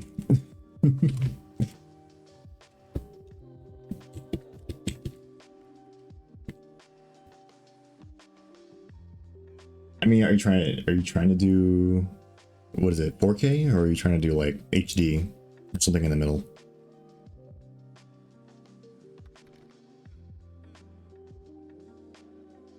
HDMI, I'm not sure. I mean, again, I don't know what refresh rate you're doing. 240, so I'm not sure. Again, mine's are 144, so. But these ones were a pretty good deal when I got them. So.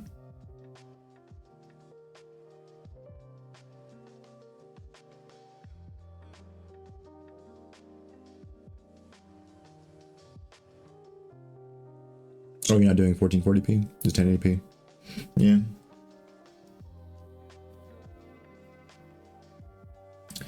Let's see. Wait, where do I? Okay. Alright, so yeah, these are good. So let me just head down this list real quick and change all these. No, M size is probably gonna take some time.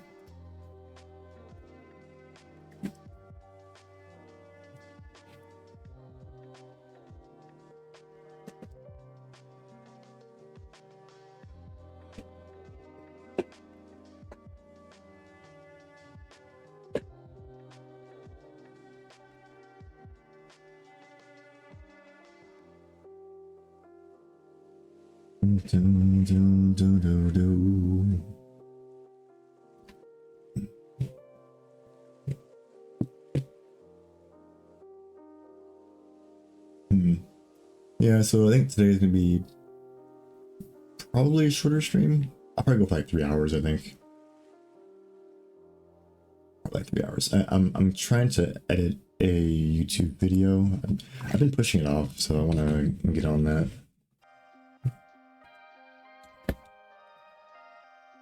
I'm so used to coding, so.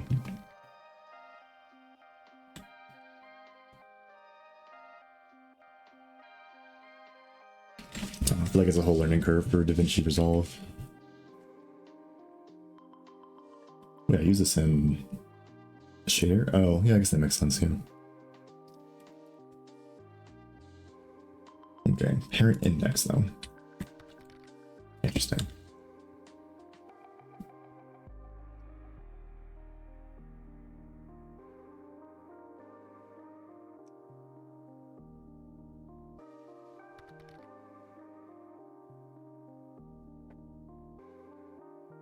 Oh yeah, they have the different versions, right? Well, yeah, I guess it just depends on what your needs are.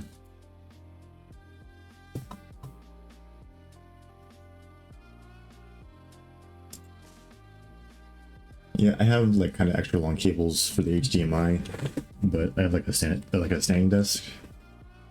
Not like an automatic one. I have like the what do they call the ones where you turn them by hand, the crank ones. You can get them cheap though.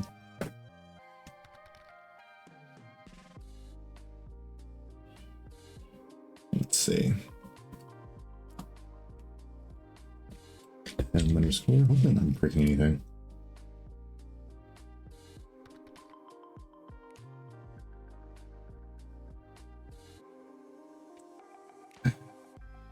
$16K. That's a thing.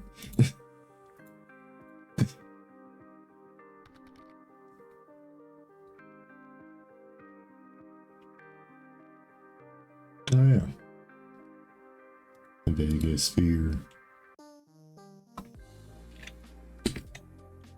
Gotta go see that thing at some point.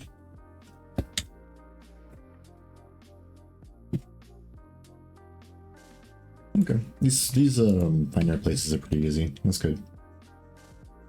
Because the names are not generic.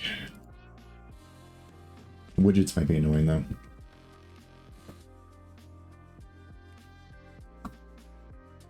Strings. These look fine. Yeah, I want to leave the strings alone. Again, I've got a ref for the active widget. Sure, might move these into structs at some point.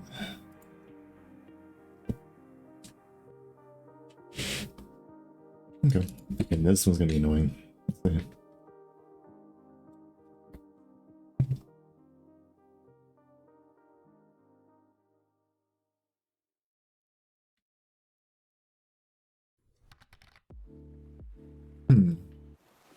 $5,000 down. I guess if you want the ultimate, right? I mean, is that money well spent? You could just throw your money in Apple, I guess. I don't know, that's fine. Probably get to 5K pretty fast. I suppose you get the ultimate graphics experience.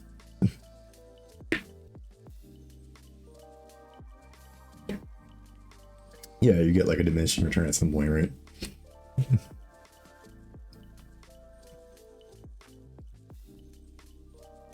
I mean, people will buy them, so that's their money, I guess.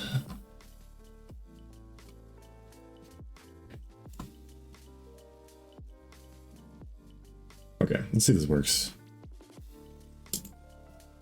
All right. Okay, then this one too. Again, I mean, I guess if it goes above two of these booleans, I can start making them flags. For now, if it's just one, I guess just leave it alone.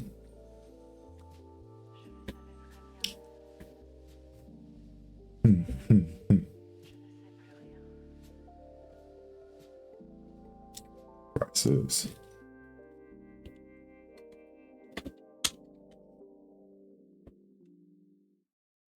I never played Crisis. Is it good? That was one of those classic games everyone talks about.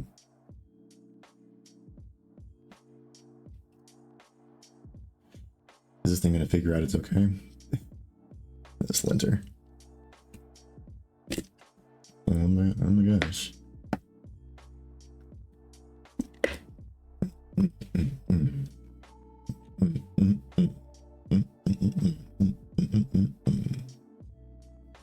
Yeah, I just had some trouble. Really strings, man. Jeez. Yeah, I suppose I could change these functions into const car pointers, that'd be better.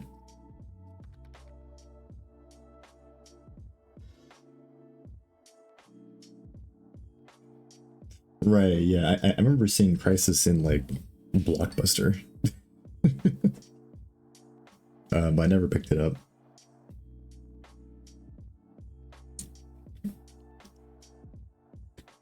Dang, Blockbuster. Or what was the other one? Holy, no, I can't remember the name.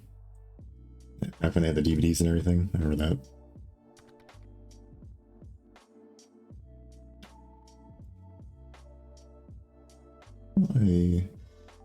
Okay, so I think that's it for these. Let me finish up naming these. Underscore. Let's see. Oh, Visha. Well, I mean, what is the word? I got copyright striked at some point, so now I'm like, I ain't doing any videos on stream. I think it was some video I showed like one time on stream, so I think as a rule now I'm just like, nope.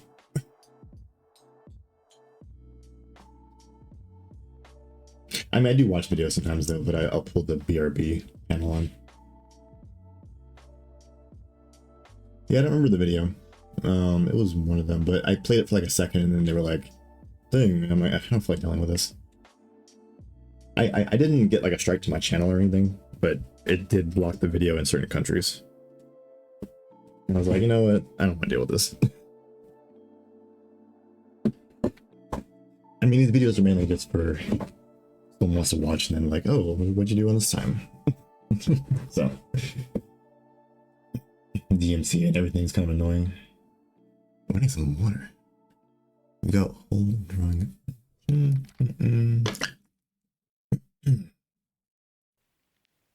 One cry engine. Yeah, CryEngine goes crazy, doesn't it? Hmm. I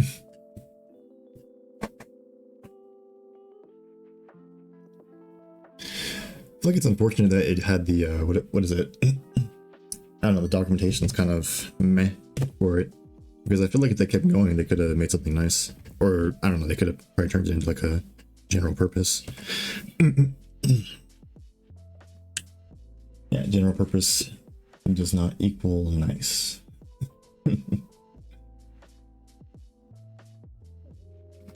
But yeah, I don't know, it could have been a contender.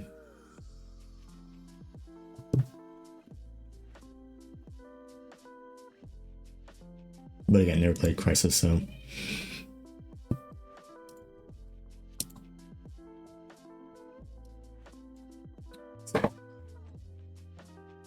I suppose I'll change this one too. Might as well.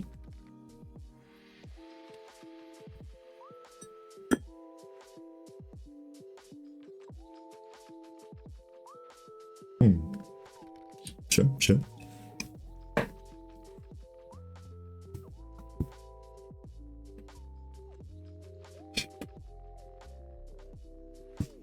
Let me see.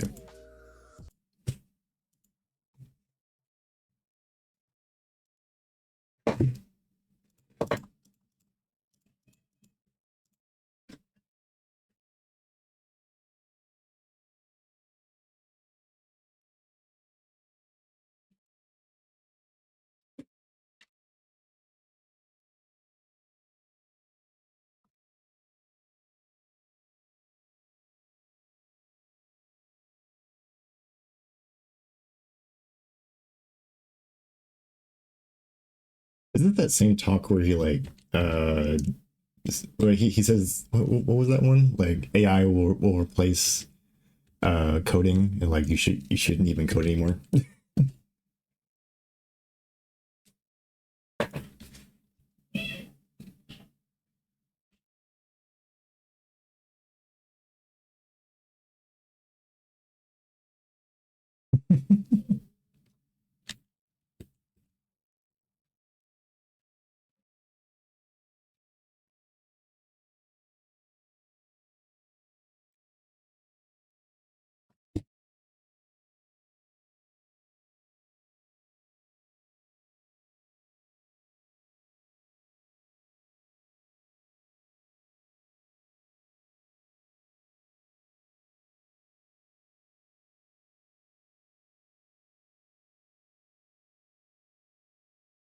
Or was he trying to make like a horsepower thing, like an analogy type of?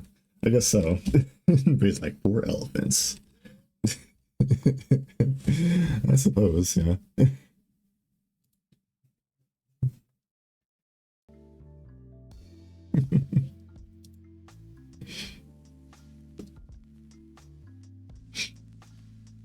I don't know. Dude's low key scummy in general. So then again, you know, it's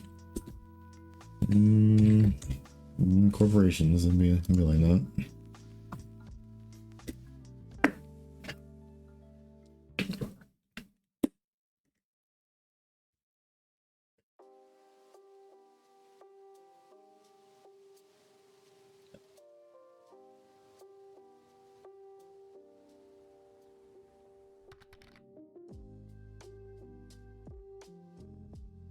Hmm.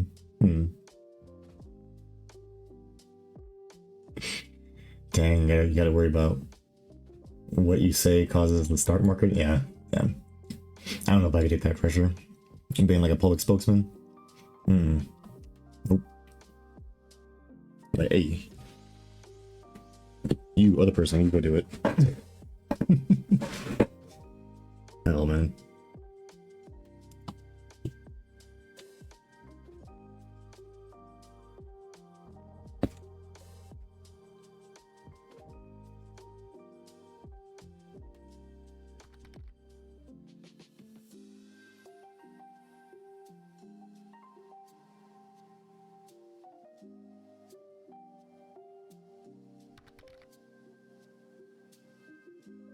Jensen.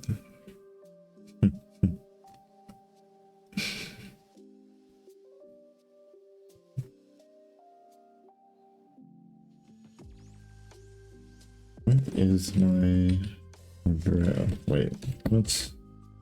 Okay, M size is gonna be a lot, I'm pretty sure.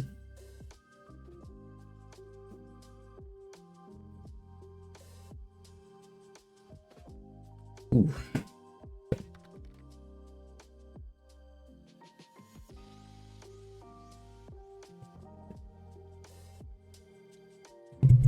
Oh, my bad. The founders of AMD are cousins. I mean, I would believe it. I don't know.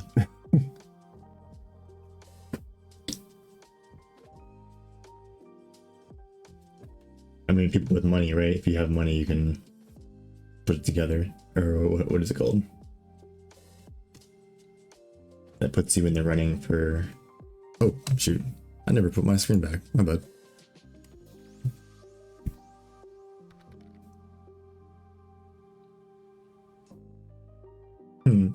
I mean, they're both rich. I'm sure they're just like, we have our differences. And then they're like, yeah, we're both rich. I don't know.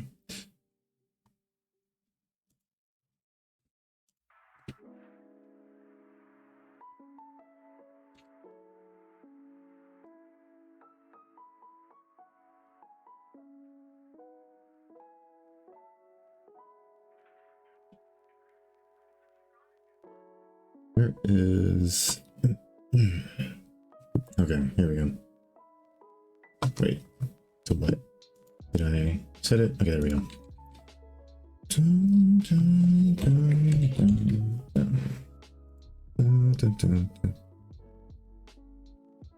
Right, and then they're like opponents to each other. Yeah.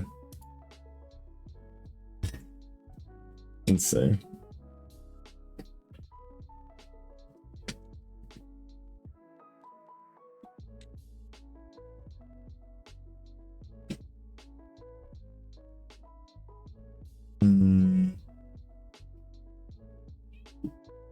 But still, I don't know.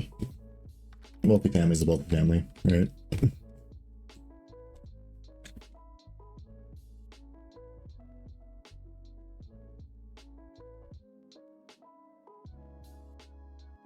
I'm sure a lot of people that are like supposedly supposed to be enemies on the thing are like low-key friends behind the scene.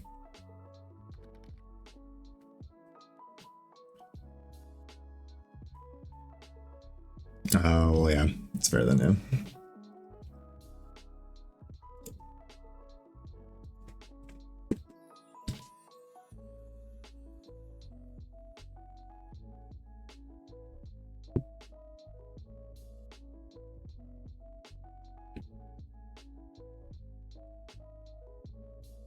Underscore selectable. Okay, here we go. This one, what is this? Yeah, these have nothing to do with it. There we go. Okay, and widget type, noise. Okay, I think I'm almost done refactoring this. This is nice. Yeah, I already organized the other, sure. Well, rendering API, that'll be this one. And then this one will be, I don't know, refresh display windows.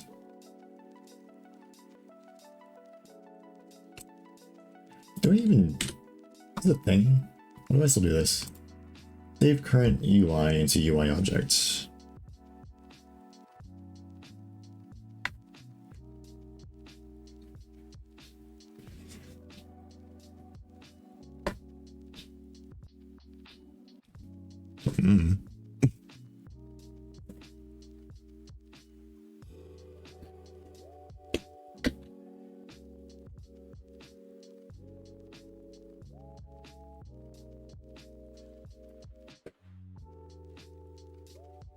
I mean, you know the wealth breeds in different places. And look here, they have those oil barons that have most of the money anyways, right? The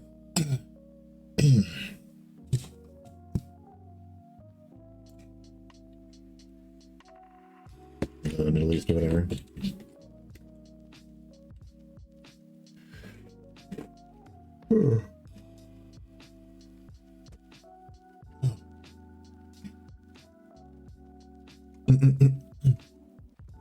Yeah, they're little like sectioners, I guess. I just like to be able to quickly glance through the functions and see where things are.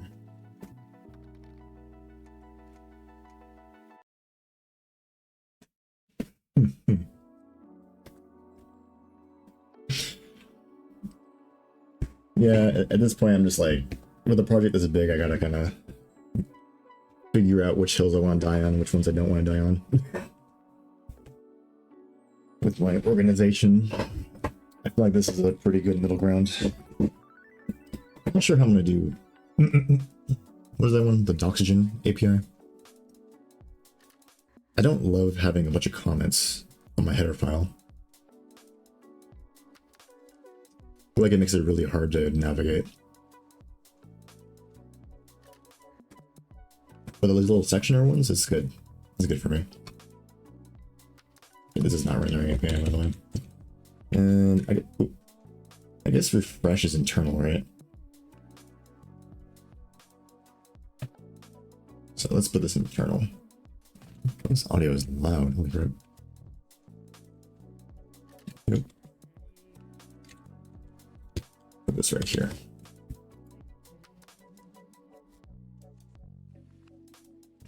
Do I have any private stuff here? Okay, internal functionality, I'll push to the bottom.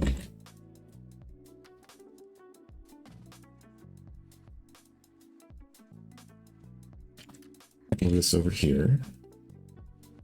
And then push this down. There we go.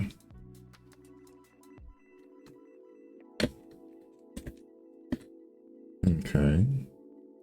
What does this do? What does this do? Save current UI into UI object. I don't have that anymore. Maybe I should rename that. Attempt to save user interface with invalid user interface.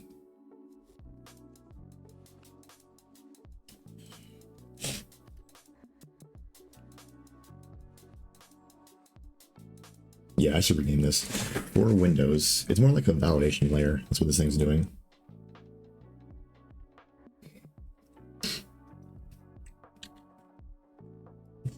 In a moment, I'm going to go ahead and comment this stuff. So this one is ensure active user interface is valid. And then what am I doing here?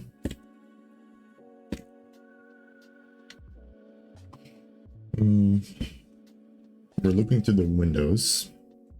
If window.m defaults active widget ref, get iterator from the sDefined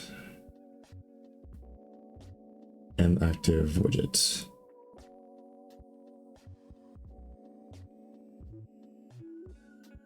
Oh, okay, now I get what's happening.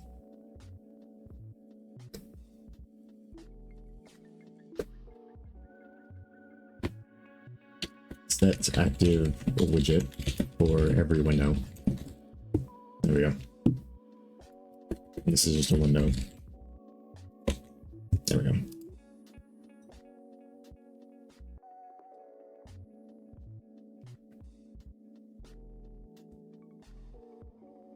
Set default widget for every window.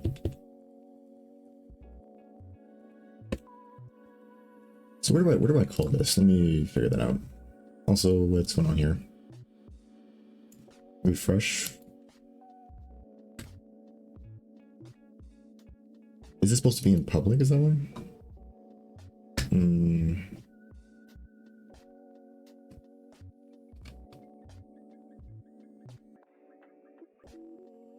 Wait, who's calling this? Oh, the window is calling it. Okay.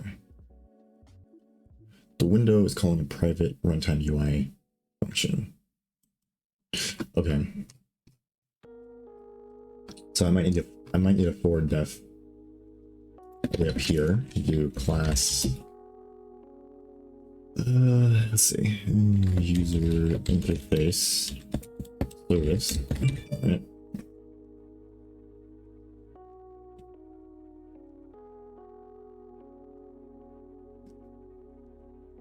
Let's come down here. And I live in window. There it is. At the bottom, we'll go ahead and add private friend.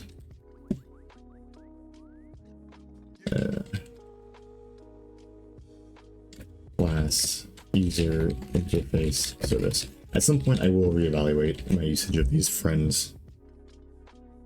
But for now, whatever.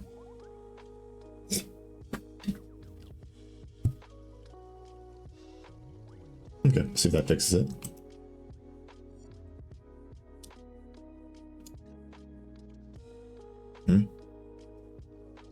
Wait, the window is using the runtime UI service. The window.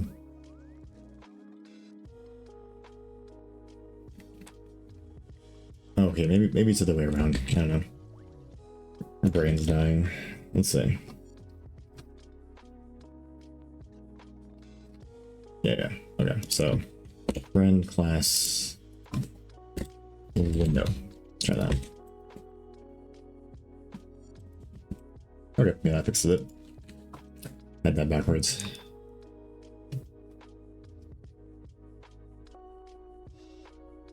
Right. So again, like, what is going on? So this one is misnamed. I gotta figure out what it's actually doing. I'm gonna recalculate directions.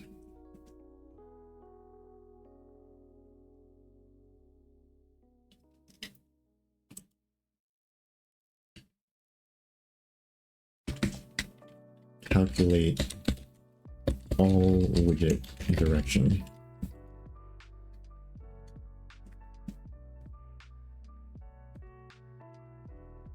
Calculate widget directions.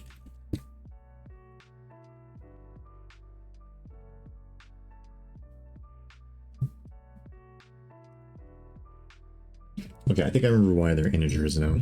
Because I think I use a index for them. So this obsession with using auto, man. Window.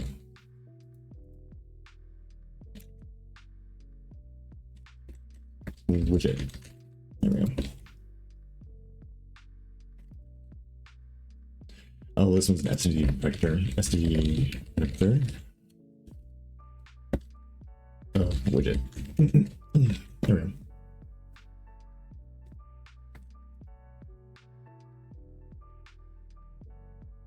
Copy and paste it.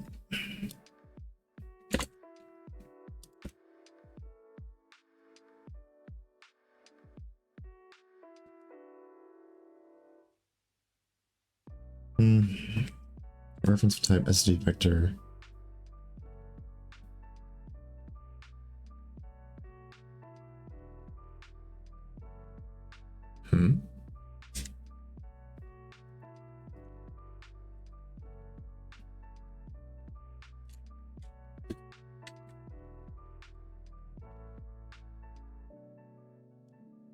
Wait, does it need to be const or something? I don't see why it would need to be const, it's just a number. Yeah, is it? Wait. I'm misunderstanding something. A reference of type std vector. Reference. Const qualified cannot be initialized. Really? Does it really need to be const? No way.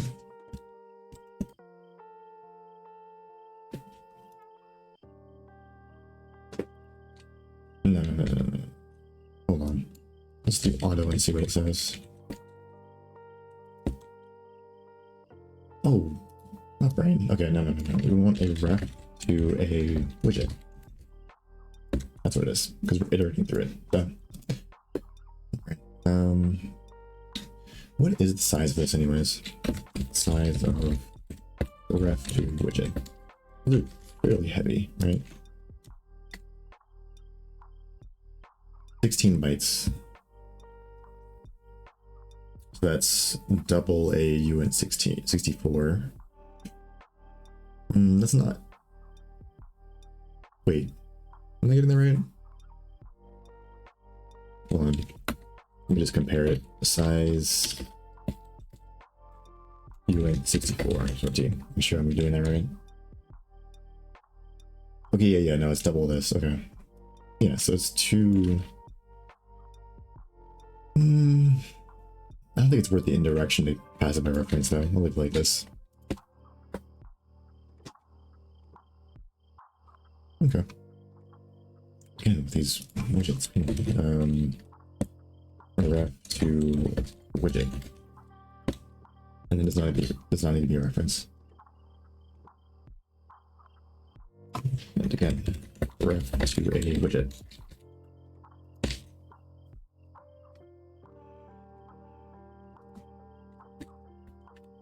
To a widgets. There we go. And a ref to a widget. Right. Okay. Just hate seeing autos everywhere when it's unnecessary.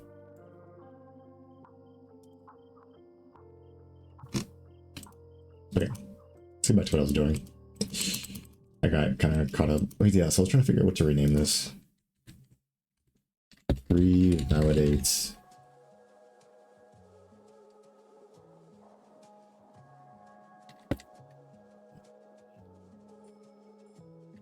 UI data.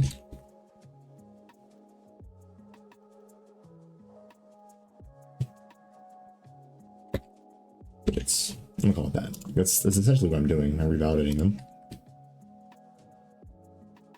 And then this is mislabeled here, so I'm assuming this is a private function. Move it over to here.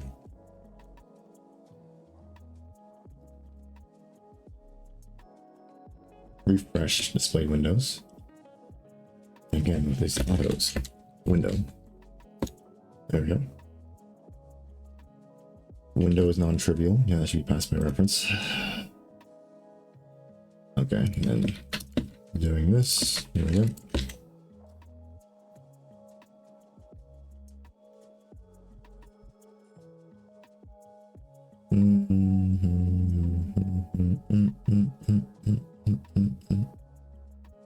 Get window displayed.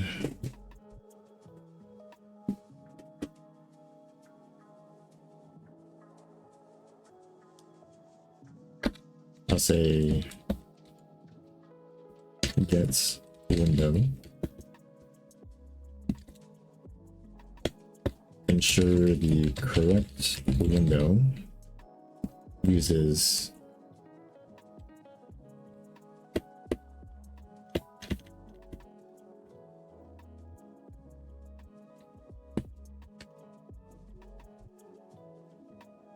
window is being displayed.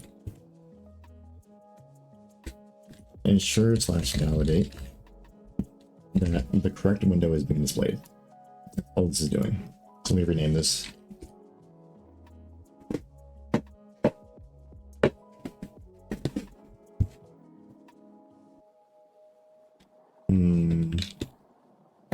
Revalidate displayed window. That's a better name, I think. Okay, get widget. Just gets the widget. It should be these auto things.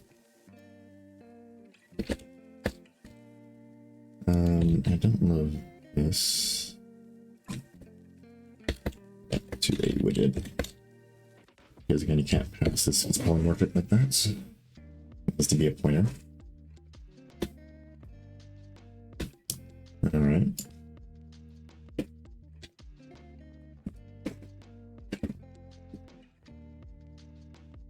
And this whole const string thing I will relook at soon.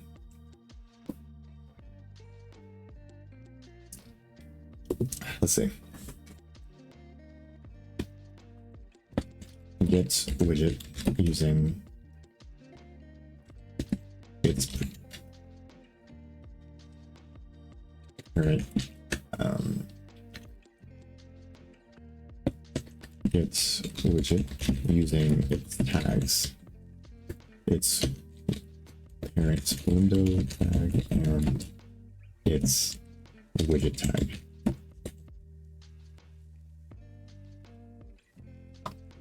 Okay, then here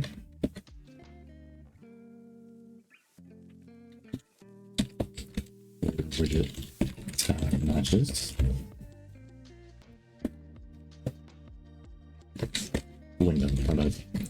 Window tag matches, and then ensure widget tag matches. There we go. Easy as that.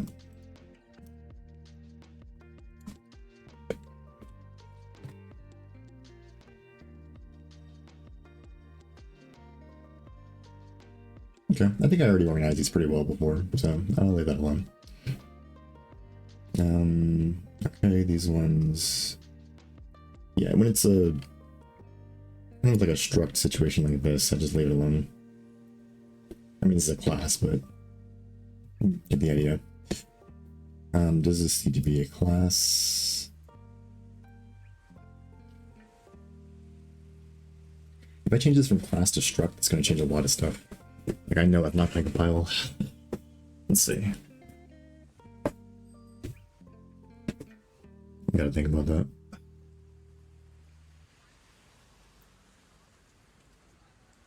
Well, anyways,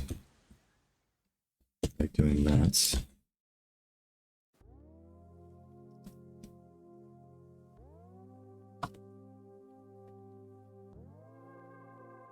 Let's put a comment here. I'll say runtime data.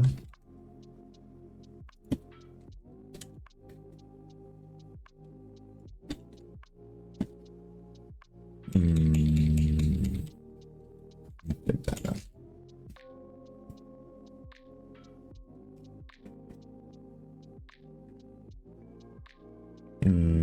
Okay, let's make sure this runs first, and then I think I might change it to a struct, since that's basically how I'm treating it.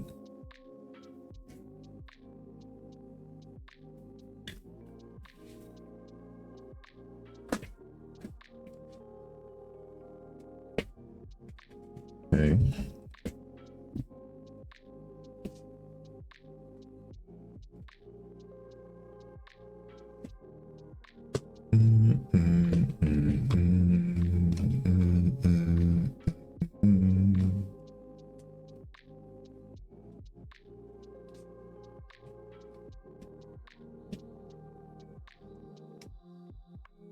Get this. I don't know, man.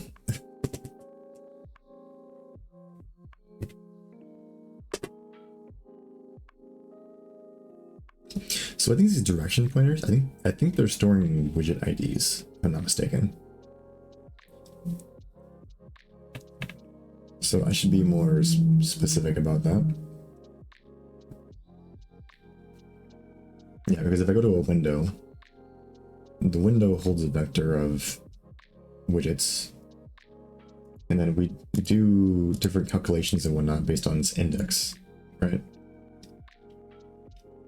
Which, now I think about it, I should probably change these to be size t's. Then again, if I change it to a size t, then I probably have to revalidate.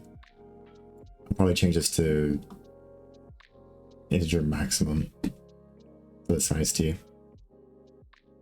But I think that'll make more sense. Anyways, will I compile? Okay, just taking a while. It's fine. That is fine. Where are we at? 2 hours into the stream? Okay. See if I can finish refactoring stream. I feel like I'm getting close to being done. There's a few little changes I want to make.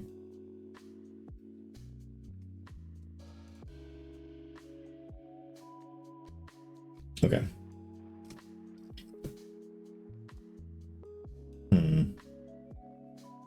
You know, I'm going to leave it class for now, because I have a feeling I'm going to add a bunch of functions that are going to make it more class-like, quote unquote. So even though, like, right now, this is more of a struct, yeah, I'll go ahead and leave it alone. Because, yeah, that will morph. Alright, so let's go ahead and add my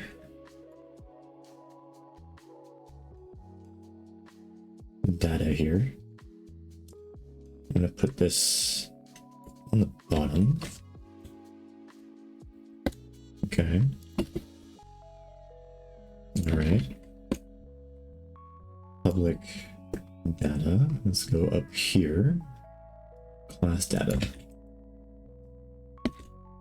What did I call it down here? I forget. Internal fields. You know, I like that better. Internal fields. It's got a better ring to it.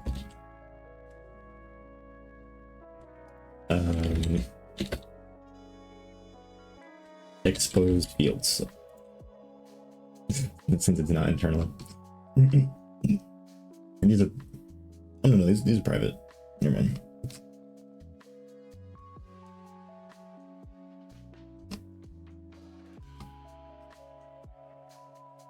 Maybe public fields. Maybe that's a good name for it. I don't know. I will do a run through my entire engine and try to make these more consistent.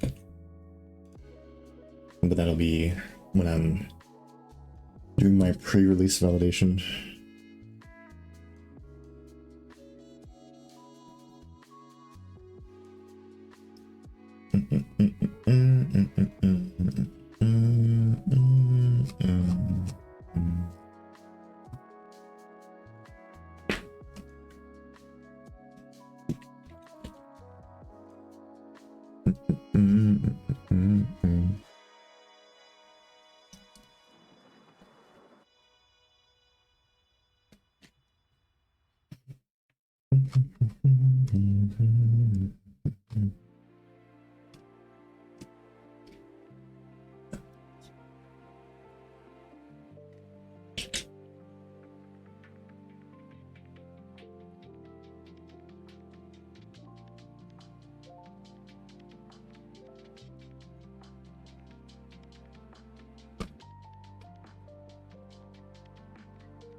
Okay.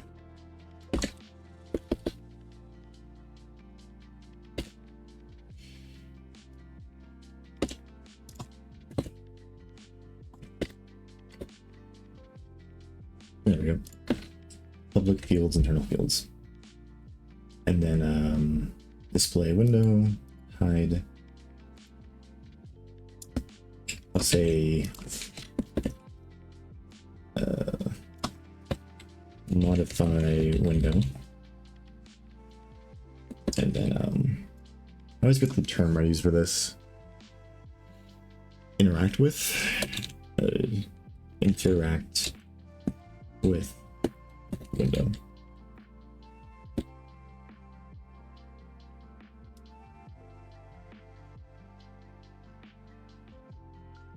And then this one I'd say goes into another category. Let's say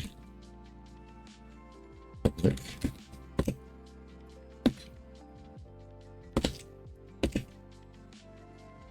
Query window states. There we go. There we go. So now I can be like, okay, this is how you interact with it. This is how you modify the window. And this is how you query its state. No guesswork.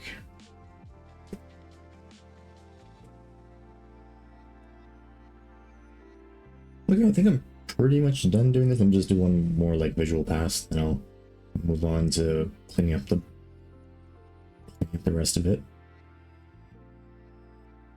Okay, I want to make this. Okay, I want to make this like super clear. This is M left widget.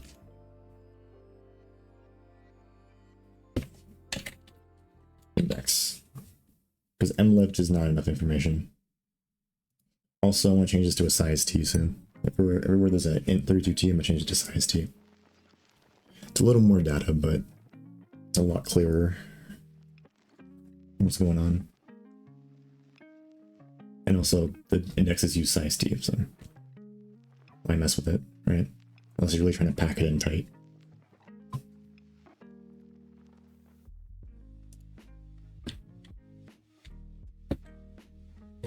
I prefer it to be a little more inefficient and be way more readable.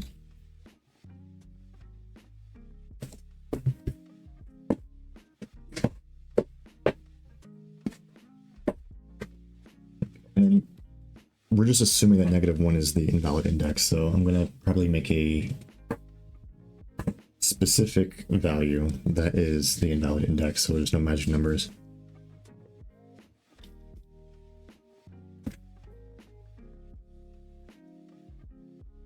Okay, well, that's right.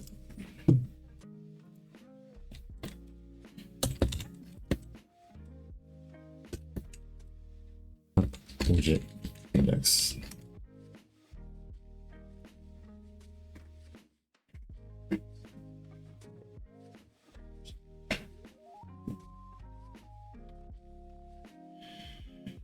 And I might rename this too, because direction pointers is a bit confusing for what it actually is. Because I literally thought when I first read this, I was like, okay, this is down widget index. I thought it was like a Boolean thing, but no, if it was a Boolean thing, I would have used a Boolean. But no, these are indexes. Alright, so let's rename this.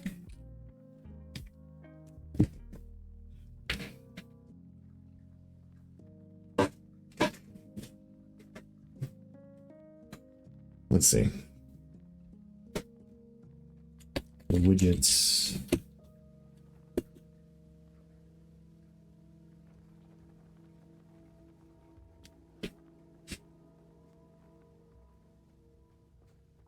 I don't know the name. Let me ask ChatGPT, maybe they know.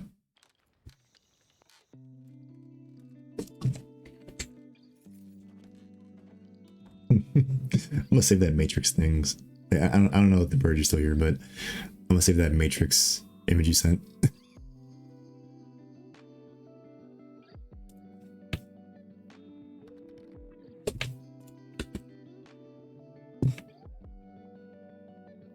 Right, let me just paste it again. Let's put it here. I guess stream links, sure, whatever. Oh, for sure, the bird. Yeah, I'm going to yoink that. Let's see.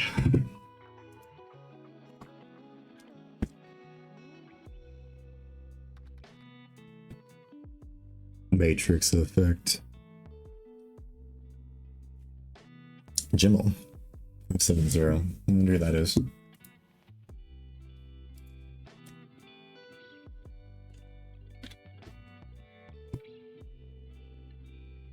Let me do github.com/users/Jimmel.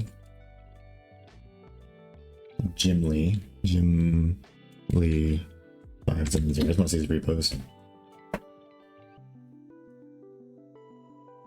Jimly 570. Oh, really?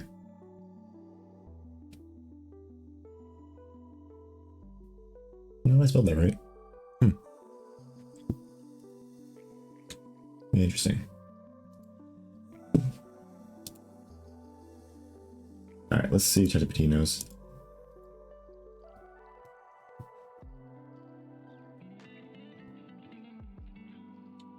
Can you give me a name?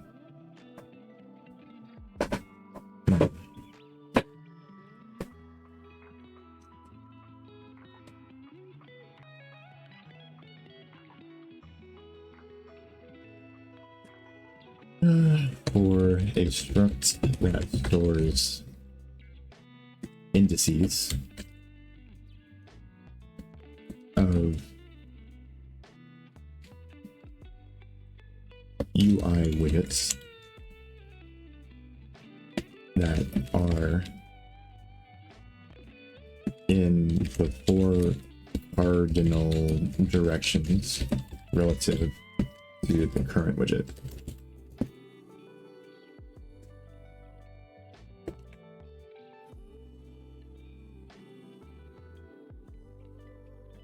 I don't like navigation. Widget navigation links, direction navigation.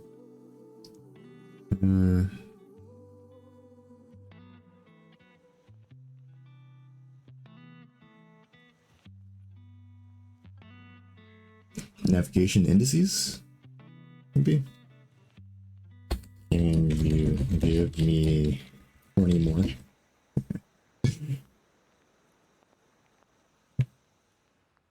Direction map. Well, it's not a map. I think that'd be kind of confusing. directional links widget neighbor.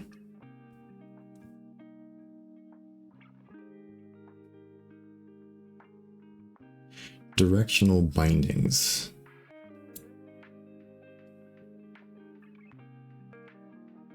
No.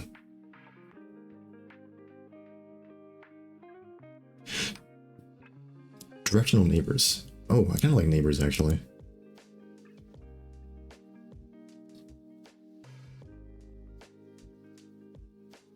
Navigation neighbors, maybe?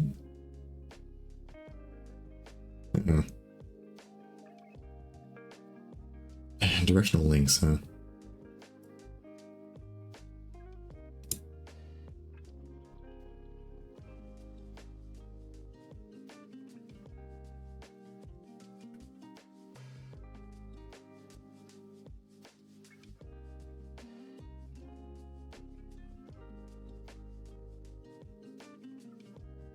Navigation links?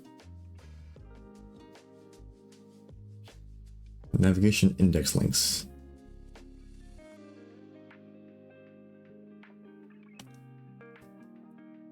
Alright, I'm gonna call it navigation links. Go with that. Navigation links. And soon I'll change these to size T's, but I need to reevaluate the algorithms as well. Let's see.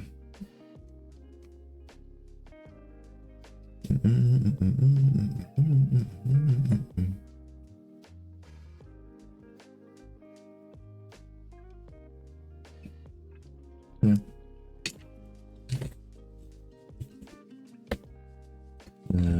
Navigation links. Correct.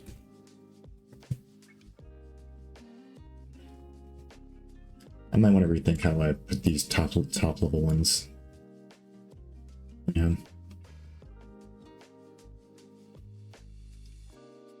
Okay. Rendering methods, yep. Yep. Okay, that looks decent. These are S underscore and they're static. Yeah. I'm assuming probably make these inline, that'll make it easier. Because I'm assuming I have a definition of it internally. But no, not that one. Let's go to down here, let's go to the top. Yeah, I do this thing. So instead of doing this, I'm gonna make them inline. Find them in one place.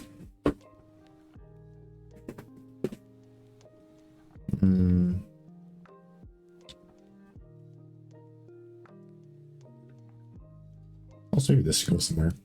I don't know. I'm trying to get away from static stuff. It's not a good idea nowadays. The order in which things get initialized, it gets really weird.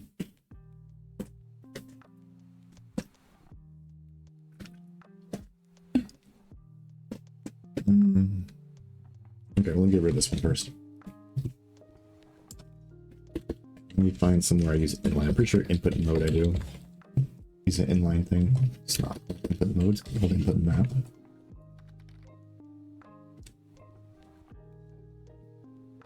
Right, like you kind of like you need to initialize it somewhere up top, right? With that, let's see, before it comes in, or that's just kind of like how they connect in, right? Or I don't know. I know that iMovie Notify dependency I use had a lot of statics in it, but I kind of changed it up. I modified the code.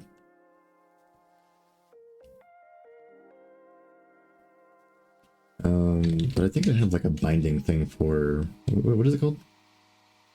What was that one? I'm trying to remember the name of that dependency. The one that I think it's called File Watcher API. Yeah, this one. Yeah, because I have something like this. I have a static for this API. Right. So I'm assuming this is kind of what you mean? Like you have like a static, and this kind of stuff is relational to this dependency. So it makes sense with it. but I kind of put this at like the border point. And then I just include this API header file wherever I actually need to use it, and just use it through this.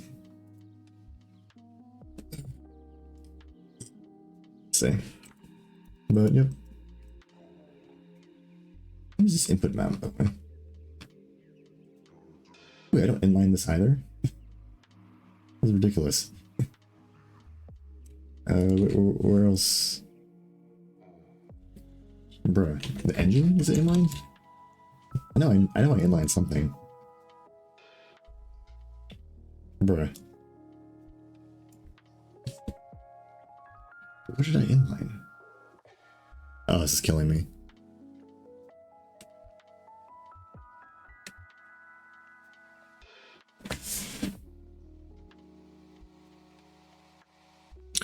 Oh, like you bind it and then you just run it through there, and it's kind of like a static.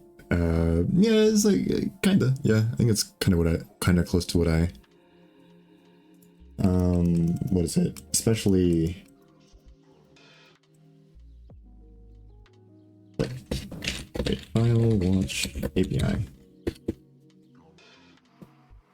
I feel like especially these, right? Which, wait, why is this not static?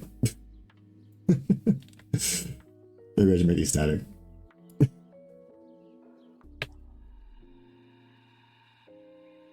Yeah, so you don't have to like directly interact with the API. You run your static functions, and that's what you interact with. Which again, normally I make the static. Why is this not static? I guess I have global functions here. Ew. Gross. Should probably fix that. I mean, at least it's in its own namespace, so it's not really that big of an issue.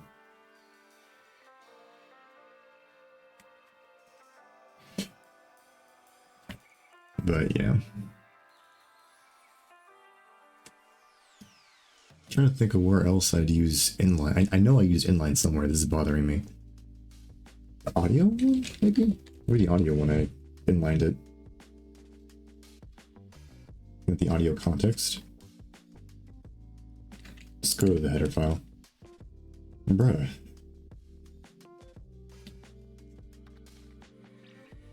Okay, this is killing me. I have to have at least one example. Yeah, that's true, but I use inline for a lot of other things. Yeah, okay, I guess you're right.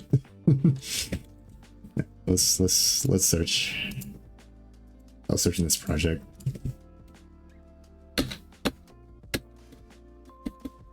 Yeah, because I use it for a lot of the function definitions, but maybe somewhere in here it is. Oh, wait, go back. Go back. Oh, Shift F3. Okay. No.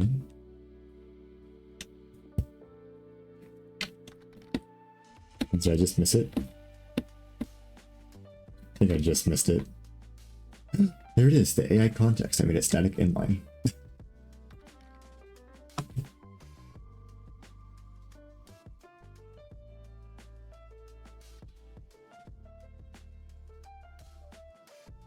Oh, can you? How do you do that? I'm used to just doing Control F. So, is there a way to like have like a straight up panel? I've just never used that before. That actually would be nice. Oh, okay. I thought you could do something like use something I didn't know. I was like, I could use that. That sounds nice.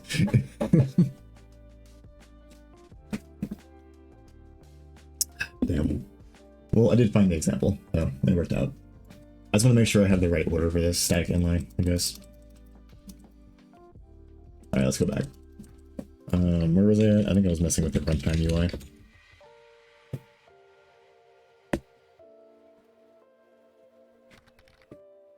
Alright, let's head down here, and then let's do static inline. There we go. Nice. And then I can just set this to and this one to assets empty handle. Cool. All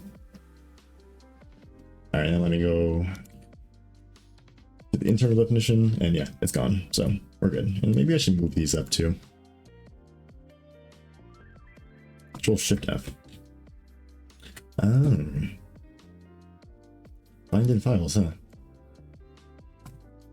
Okay, inline. Oh.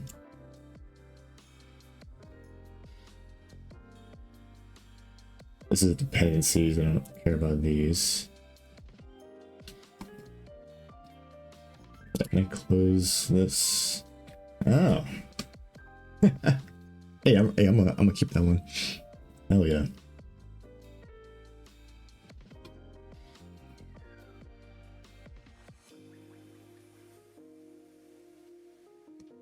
So this is in the dependency. I don't care about these.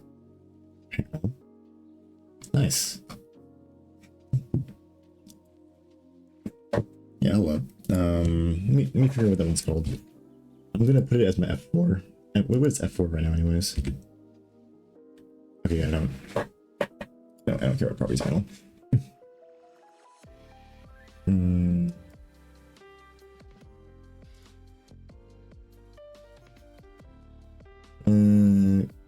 Use commands containing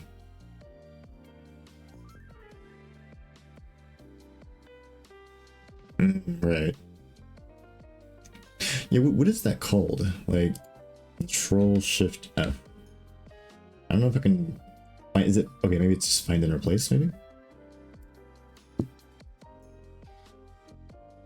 I don't know how to search by chords or by commands. Find and replace. No. Replace. Just do find.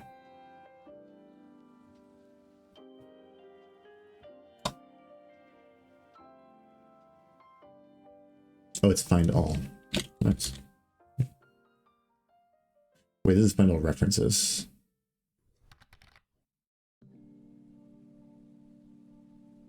No, I already used this one for F3. Let me think. Maybe like a global thing? Hold on. Find. Next, find previous. I just don't want to have to remember. Maybe it's find in files, maybe? Try that. Oh yeah, there we go. Hey, nice. The Control Shift F. Alright, so we're gonna bind this. Oh wait, no. Oh, I have F4. Yeah, I don't care about properties window. Assign.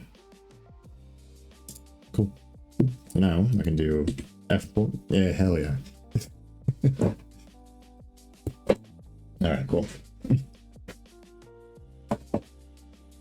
So I need to find something, just do F4 and then search for it. Yeah, I don't like having to remember all the keyboard shortcuts. I always forget every time I switch up. So two different software or whatever. But I can remember F1, F2, F3, F4.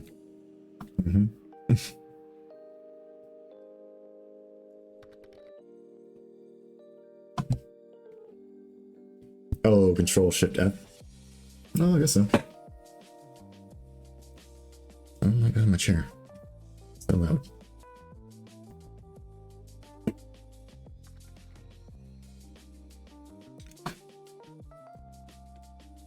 Search in file, right? And then Control Shift F is find in various places.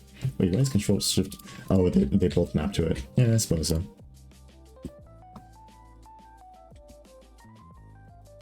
Yeah, sure. Let's see. Where did I put?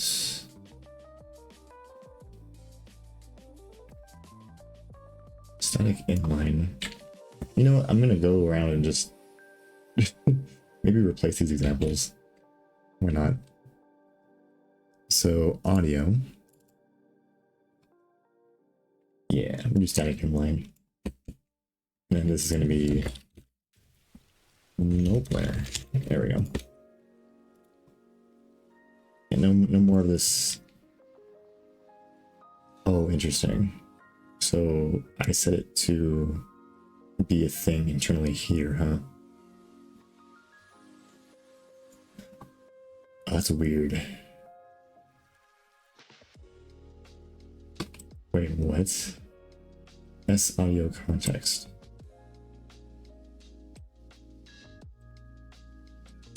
I guess I gotta reevaluate how I do this. I think this is a holdover from when what is it called? Yeah, that's a holdover from when I first got this thing set up. Because yeah, that is weird. Why are we doing heap allocations there?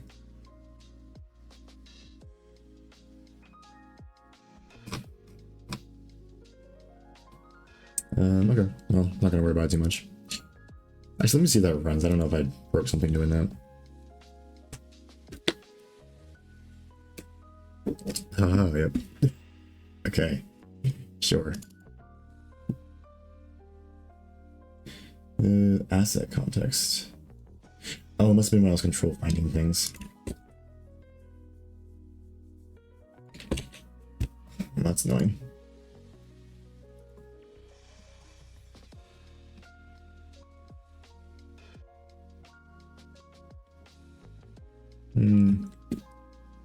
Just look at my git changes really quick. Make sure I didn't break more stuff. Throw in some bugs, why not?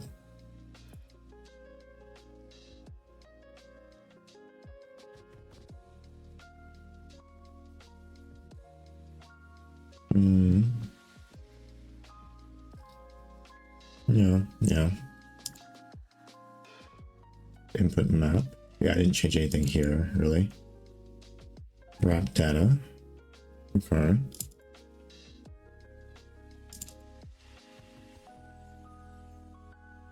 What the hell?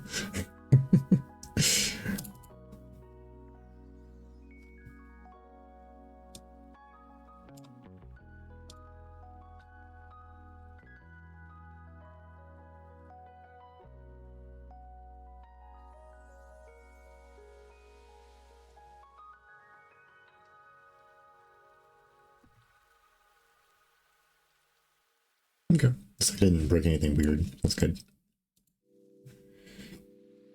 So it should be compiling. Yep. Nice. Alright, where am I? Am I almost at 3 hours? Probably should have pushed a while ago. I guess today will just be a single push.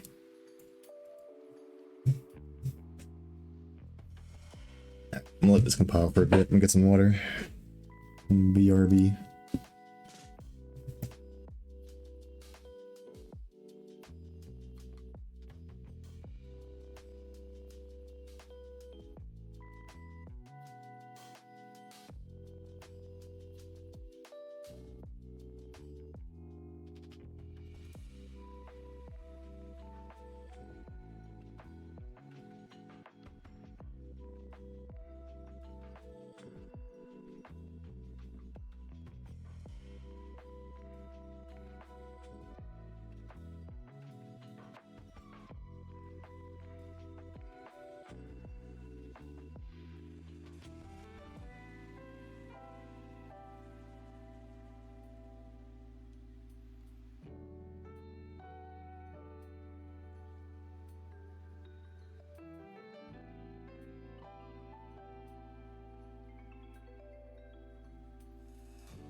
Alright, well, looks like that runs. Let's see.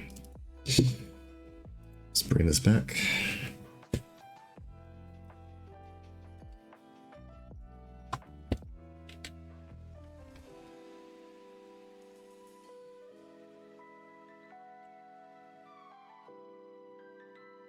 Maybe I should make different scenes for how long I'm gonna be gone. That'd be kind of nice. Okay, well, I don't see any compilation issues, so I'm gonna assume that's okay. My tests will tell me if I horribly broke something.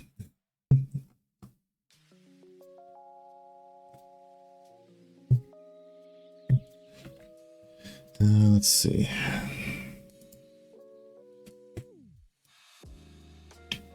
All right, core engine. Yeah, let's have this as an inline as well. Static inline. And then this one's going to be a null pointer. All right. And then let's go to engine.cp, get rid of this implementation thing, wherever it's at. There we go. Yeah, it's no pointer anyways.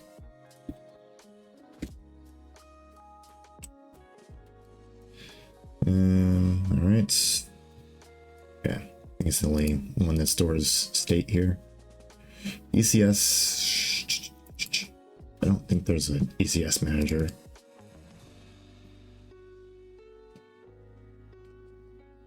Yeah, I think we're good here. Alright, yeah, there's no state to be held here. Editor UI has a state. I don't know if I want to mess with this one though. This one has really, it's kind of weird.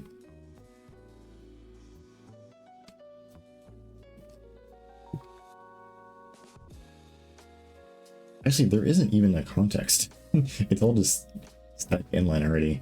Yeah, I need to deal with this at some point. I do not like that. At some point, I'll wrap this all into one context.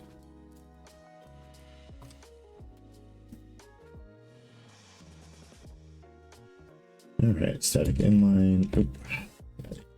Inline. Inline, and I'm assuming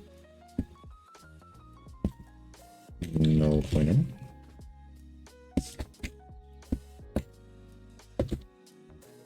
Empty handle.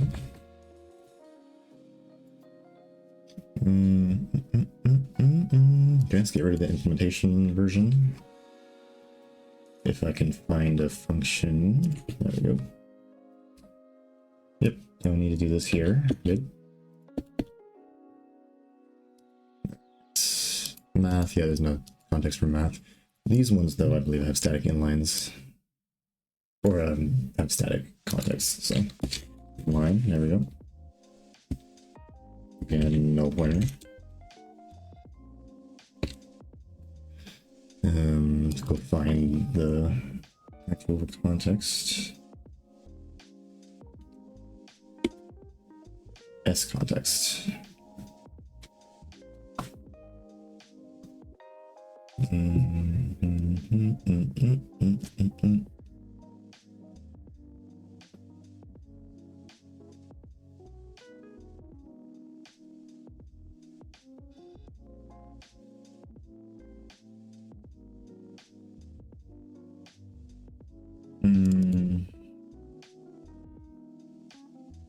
Where is it?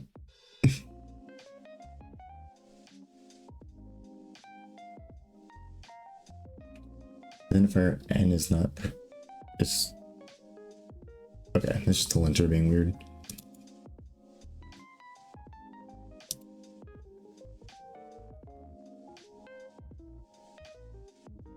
Do I have it just defined randomly somewhere here? That's okay.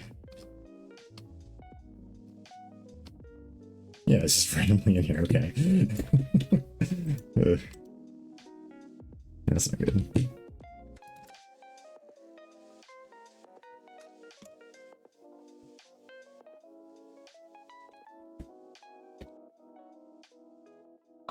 Please be at the top.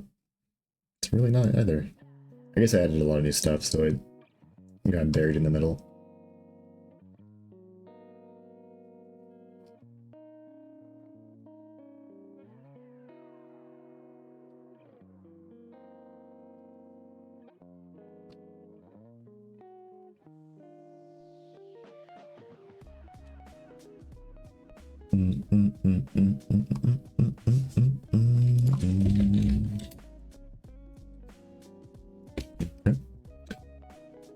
session. There's no global state for session or any of these. Yeah, these are just used by things. Oh, there we go. Got an inline somewhere.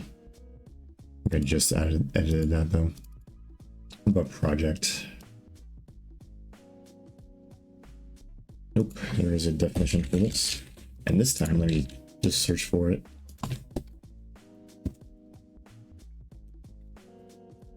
Unless it's just at the top. Nope, yep, okay. So, project service. That's... What was it called? Oh no, it's S active. There it is.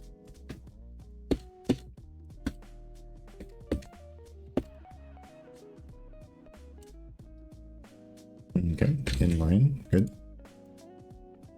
This is the renderer of a context? I don't think it does.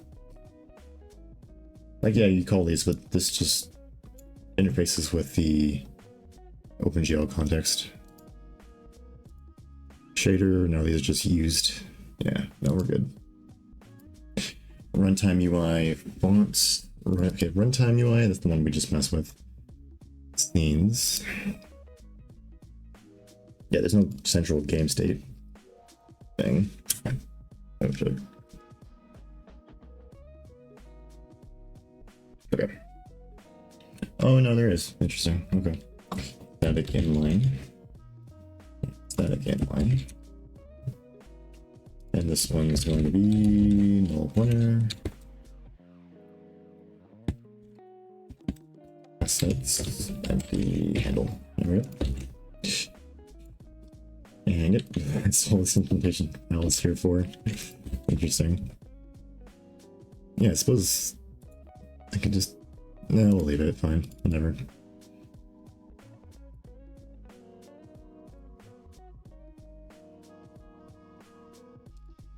Okay. There definitely is an active scene. I know that for a fact. Oh, and it's already inline. Nice. Yeah, there's no scene, there's no inline camera. Script service, I'm sure, has a context, maybe. Actually, I'm not sure. Yeah, I guess not. Most of the data is just held statically over here. Which I'm not going to open that can of worms right now. Yeah, these are fine. Okay, let's see if I can run some bugs. Alright, I think I'm almost done. I think when I come back, maybe tomorrow, I'll do a finish up of refactoring the C++ code, or the CPP file. The implementation file for the runtime UI. I'll just go through, make sure I don't do anything silly. Make sure I understand it, add some comments. Nothing crazy though.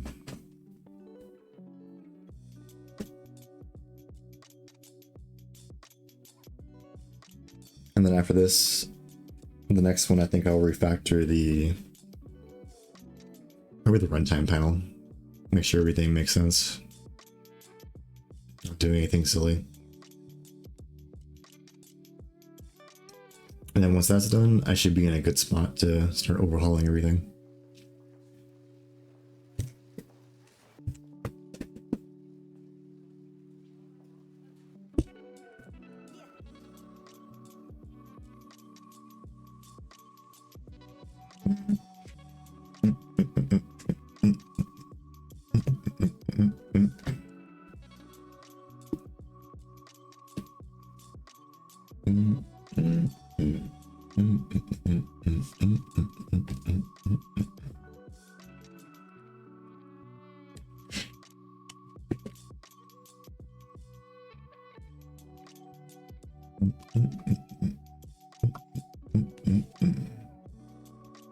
Alright. Yeah, that's good. Nice.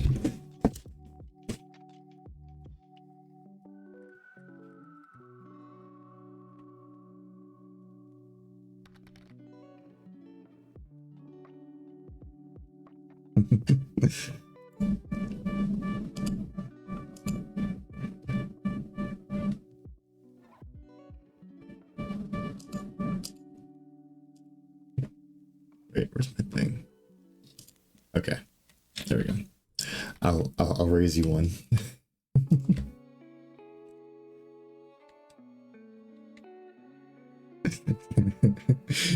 It really reminds me of Rugrats.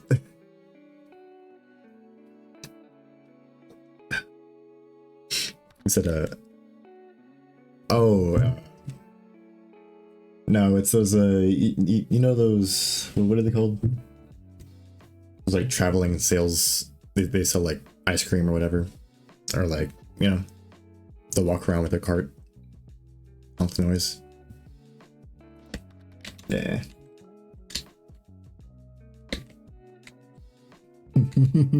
That would be crazy though. Got some clowns just roaming. Like those 2000s videos.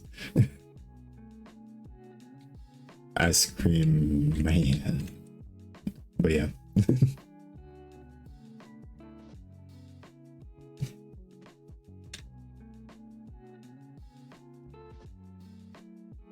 Well, I think it's usually like a Mexican dude.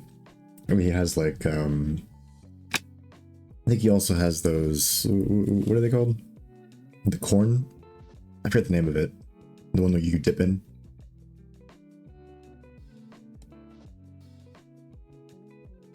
Yeah, I forget the actual name of that dish, whatever, or that food.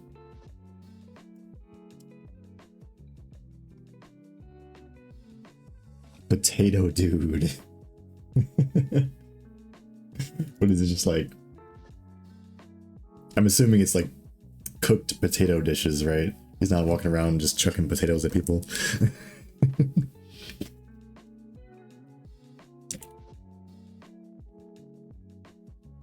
What potato snacks does he make?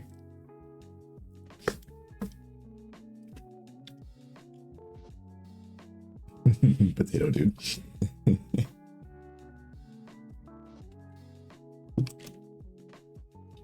That's a good one. You gotta make that an NPC in a game.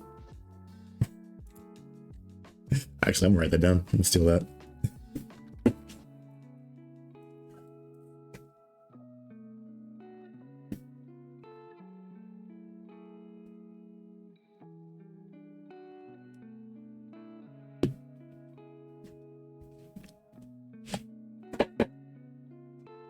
Ooh, sure. Yeah, it's gotta be chill. Just selling potatoes. being the potato guy. Yeah, now it's making me hungry. Ooh, I'm gonna get some food in a minute. After the stream. Let's see. Alright, well, okay, I'm just gonna check one last thing, and then I'm gonna start pushing the code. What was I gonna check? So I just want to make sure that I'm finished cleaning up the header file. I think I finished though. Everything's pretty organized. Yeah, I mean, there's some changes, like this needs to be changed to indexes, but I'll get into that later. That's more of an implementation change, because I'm gonna have to modify a few things to get that to work. Oh, I'm doing good. Alright, let me go and push this code.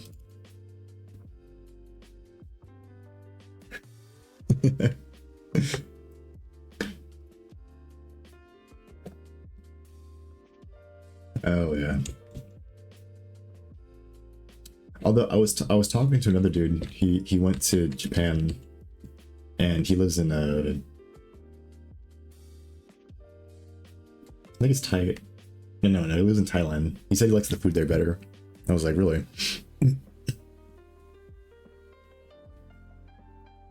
So now I don't know what to believe. No, I'm joking. I mean, I would want to visit there too. Maybe try some food.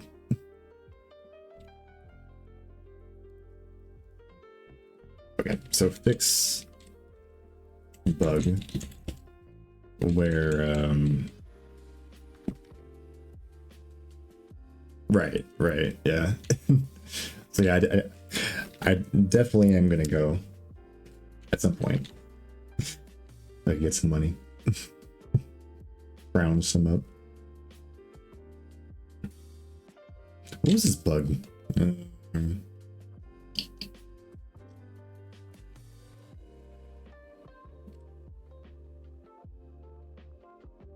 Oh yeah.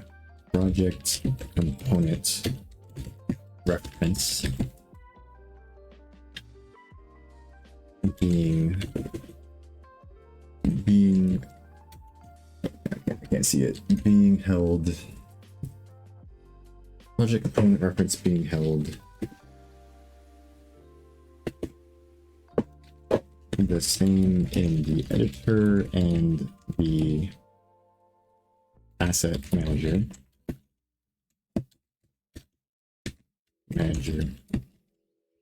Prevents saving. And that's a long-winded comment. Panel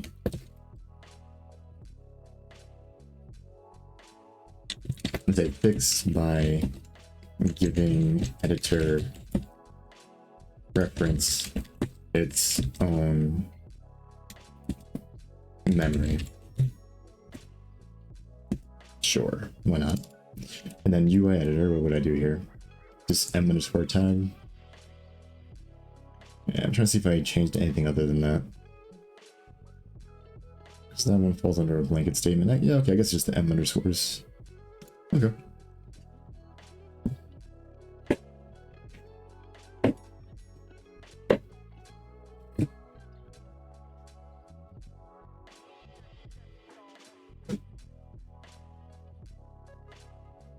Oh, 29. What was that? Let me see. I'll search it real quick. 29. Okay, yeah. Well, no, 20. It's the zombie one. Or no, were there zombies in this one? This was such an old movie. I can't remember. But yeah, it's like busy as hell, right? I mean, I've seen the what is it? All of the videos, or not all of it, like a lot of videos in Japan showing the, I think that crossing. Yeah, it is busy as hell. I don't know.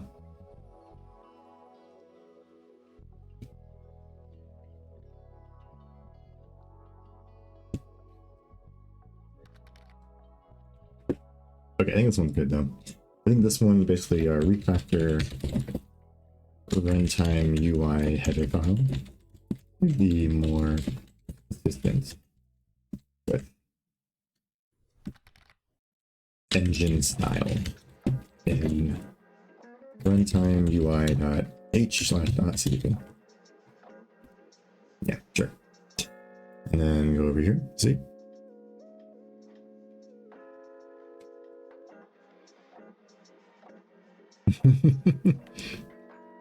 Everyone's true intentions come out. Say, get out the way. Everyone's being respectful, and they're like, nah. I feel that. I got places to be, fam.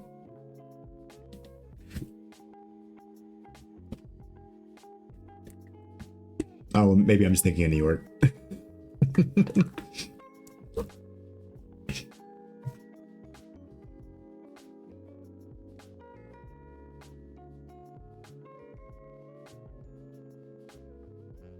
Okay, this is the same thing though. This is the m_. So we're good. Okay, and then what is it? Organize.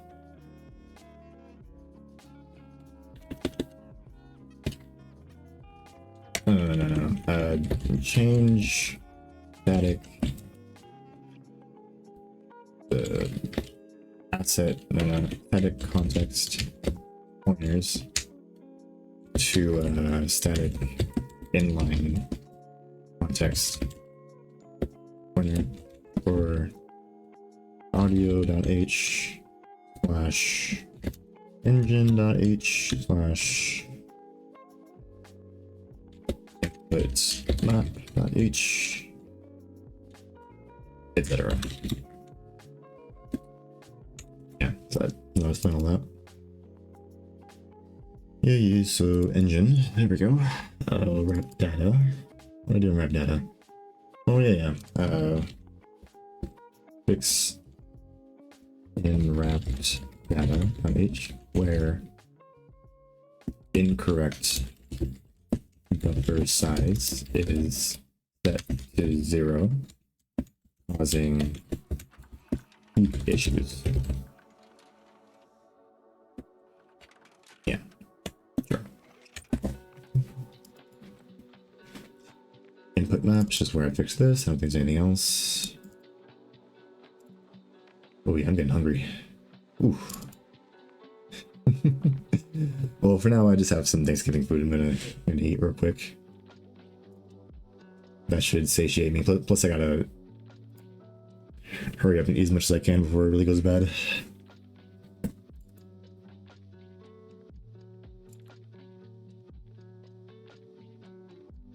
Okay, product, same thing, yeah. So, etc., etc. There we go. Yeah, I already mentioned this. Game states, yep, same thing here. Scene, same thing here. Okay, so that's it for engine features. I will say Refactor Runtime UI and fix other bug fixes. Basically what it is. Alright. Oh, let's build it real quick and then cancel the build. That should save everything, right?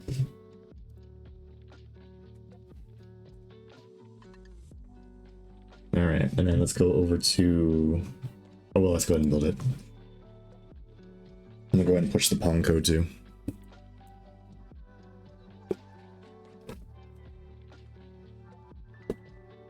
What did I change in Runtime UI?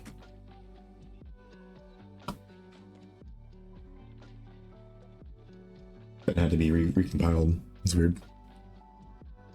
Why didn't throw in a bug?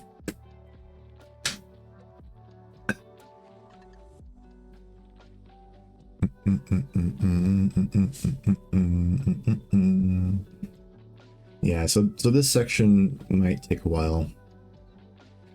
I don't know, it just depends how fast I'm able to implement these features. There's a few features in the Runtime UI that are going to be fairly new for me, so I'll probably have to figure some stuff out. Most of it is stuff I've already done though, so like gizmos, I've already implemented gizmos. I just got to implement it on a 2D scene or 2D surface. I need to add a new viewport for the image, figure that out, that whole situation out. Might have to embed a camera in there so I can move it around. But it's only a 2D camera, so shouldn't be too bad.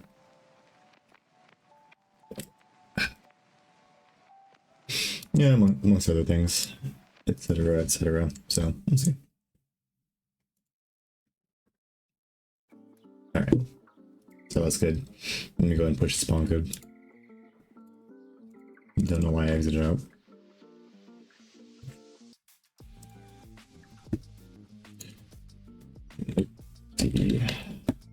Git status. What did I do?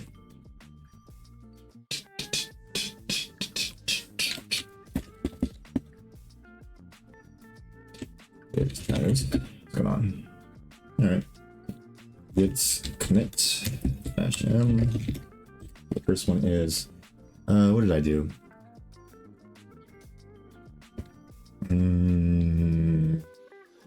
Add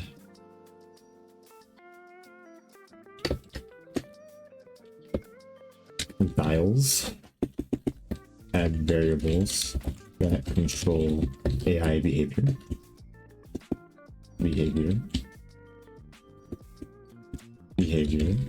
using the new control API behavior, add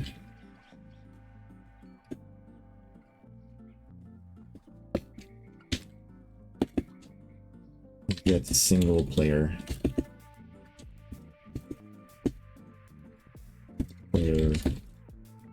mode finished asterisks.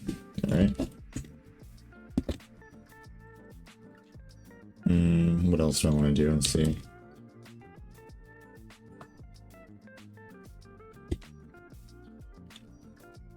Or actually, maybe I'll put that in here. Hold on. So it's add variables that control AI behavior. So add variables that control AI behavior in AI behavior profile components. Okay.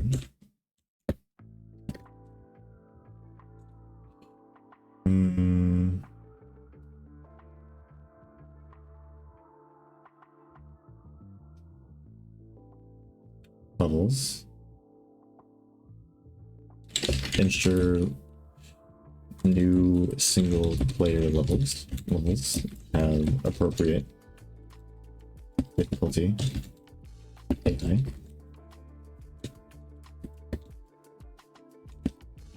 Let's see, scene, testing, yeah, only testing. Project registry, I don't think I did anything there. Oh yeah. Fix networking issues. Fix controls when playing a network game.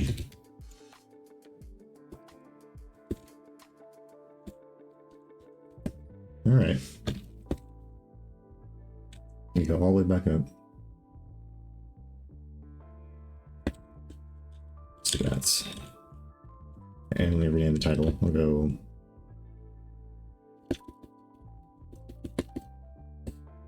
better network and single player.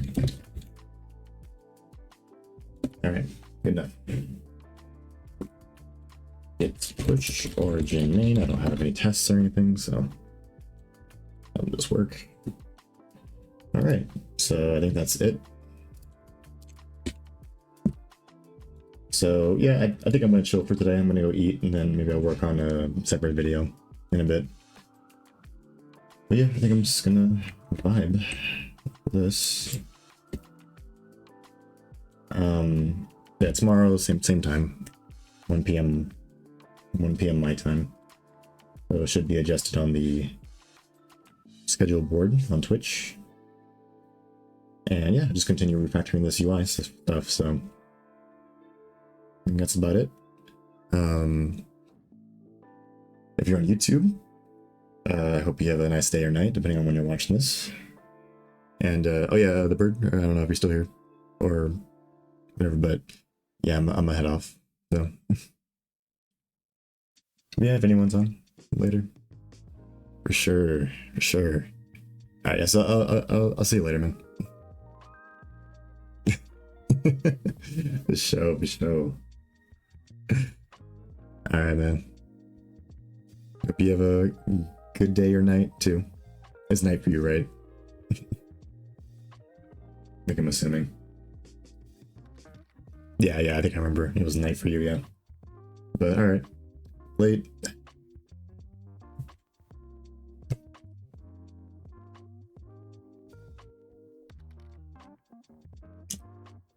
All right, later. So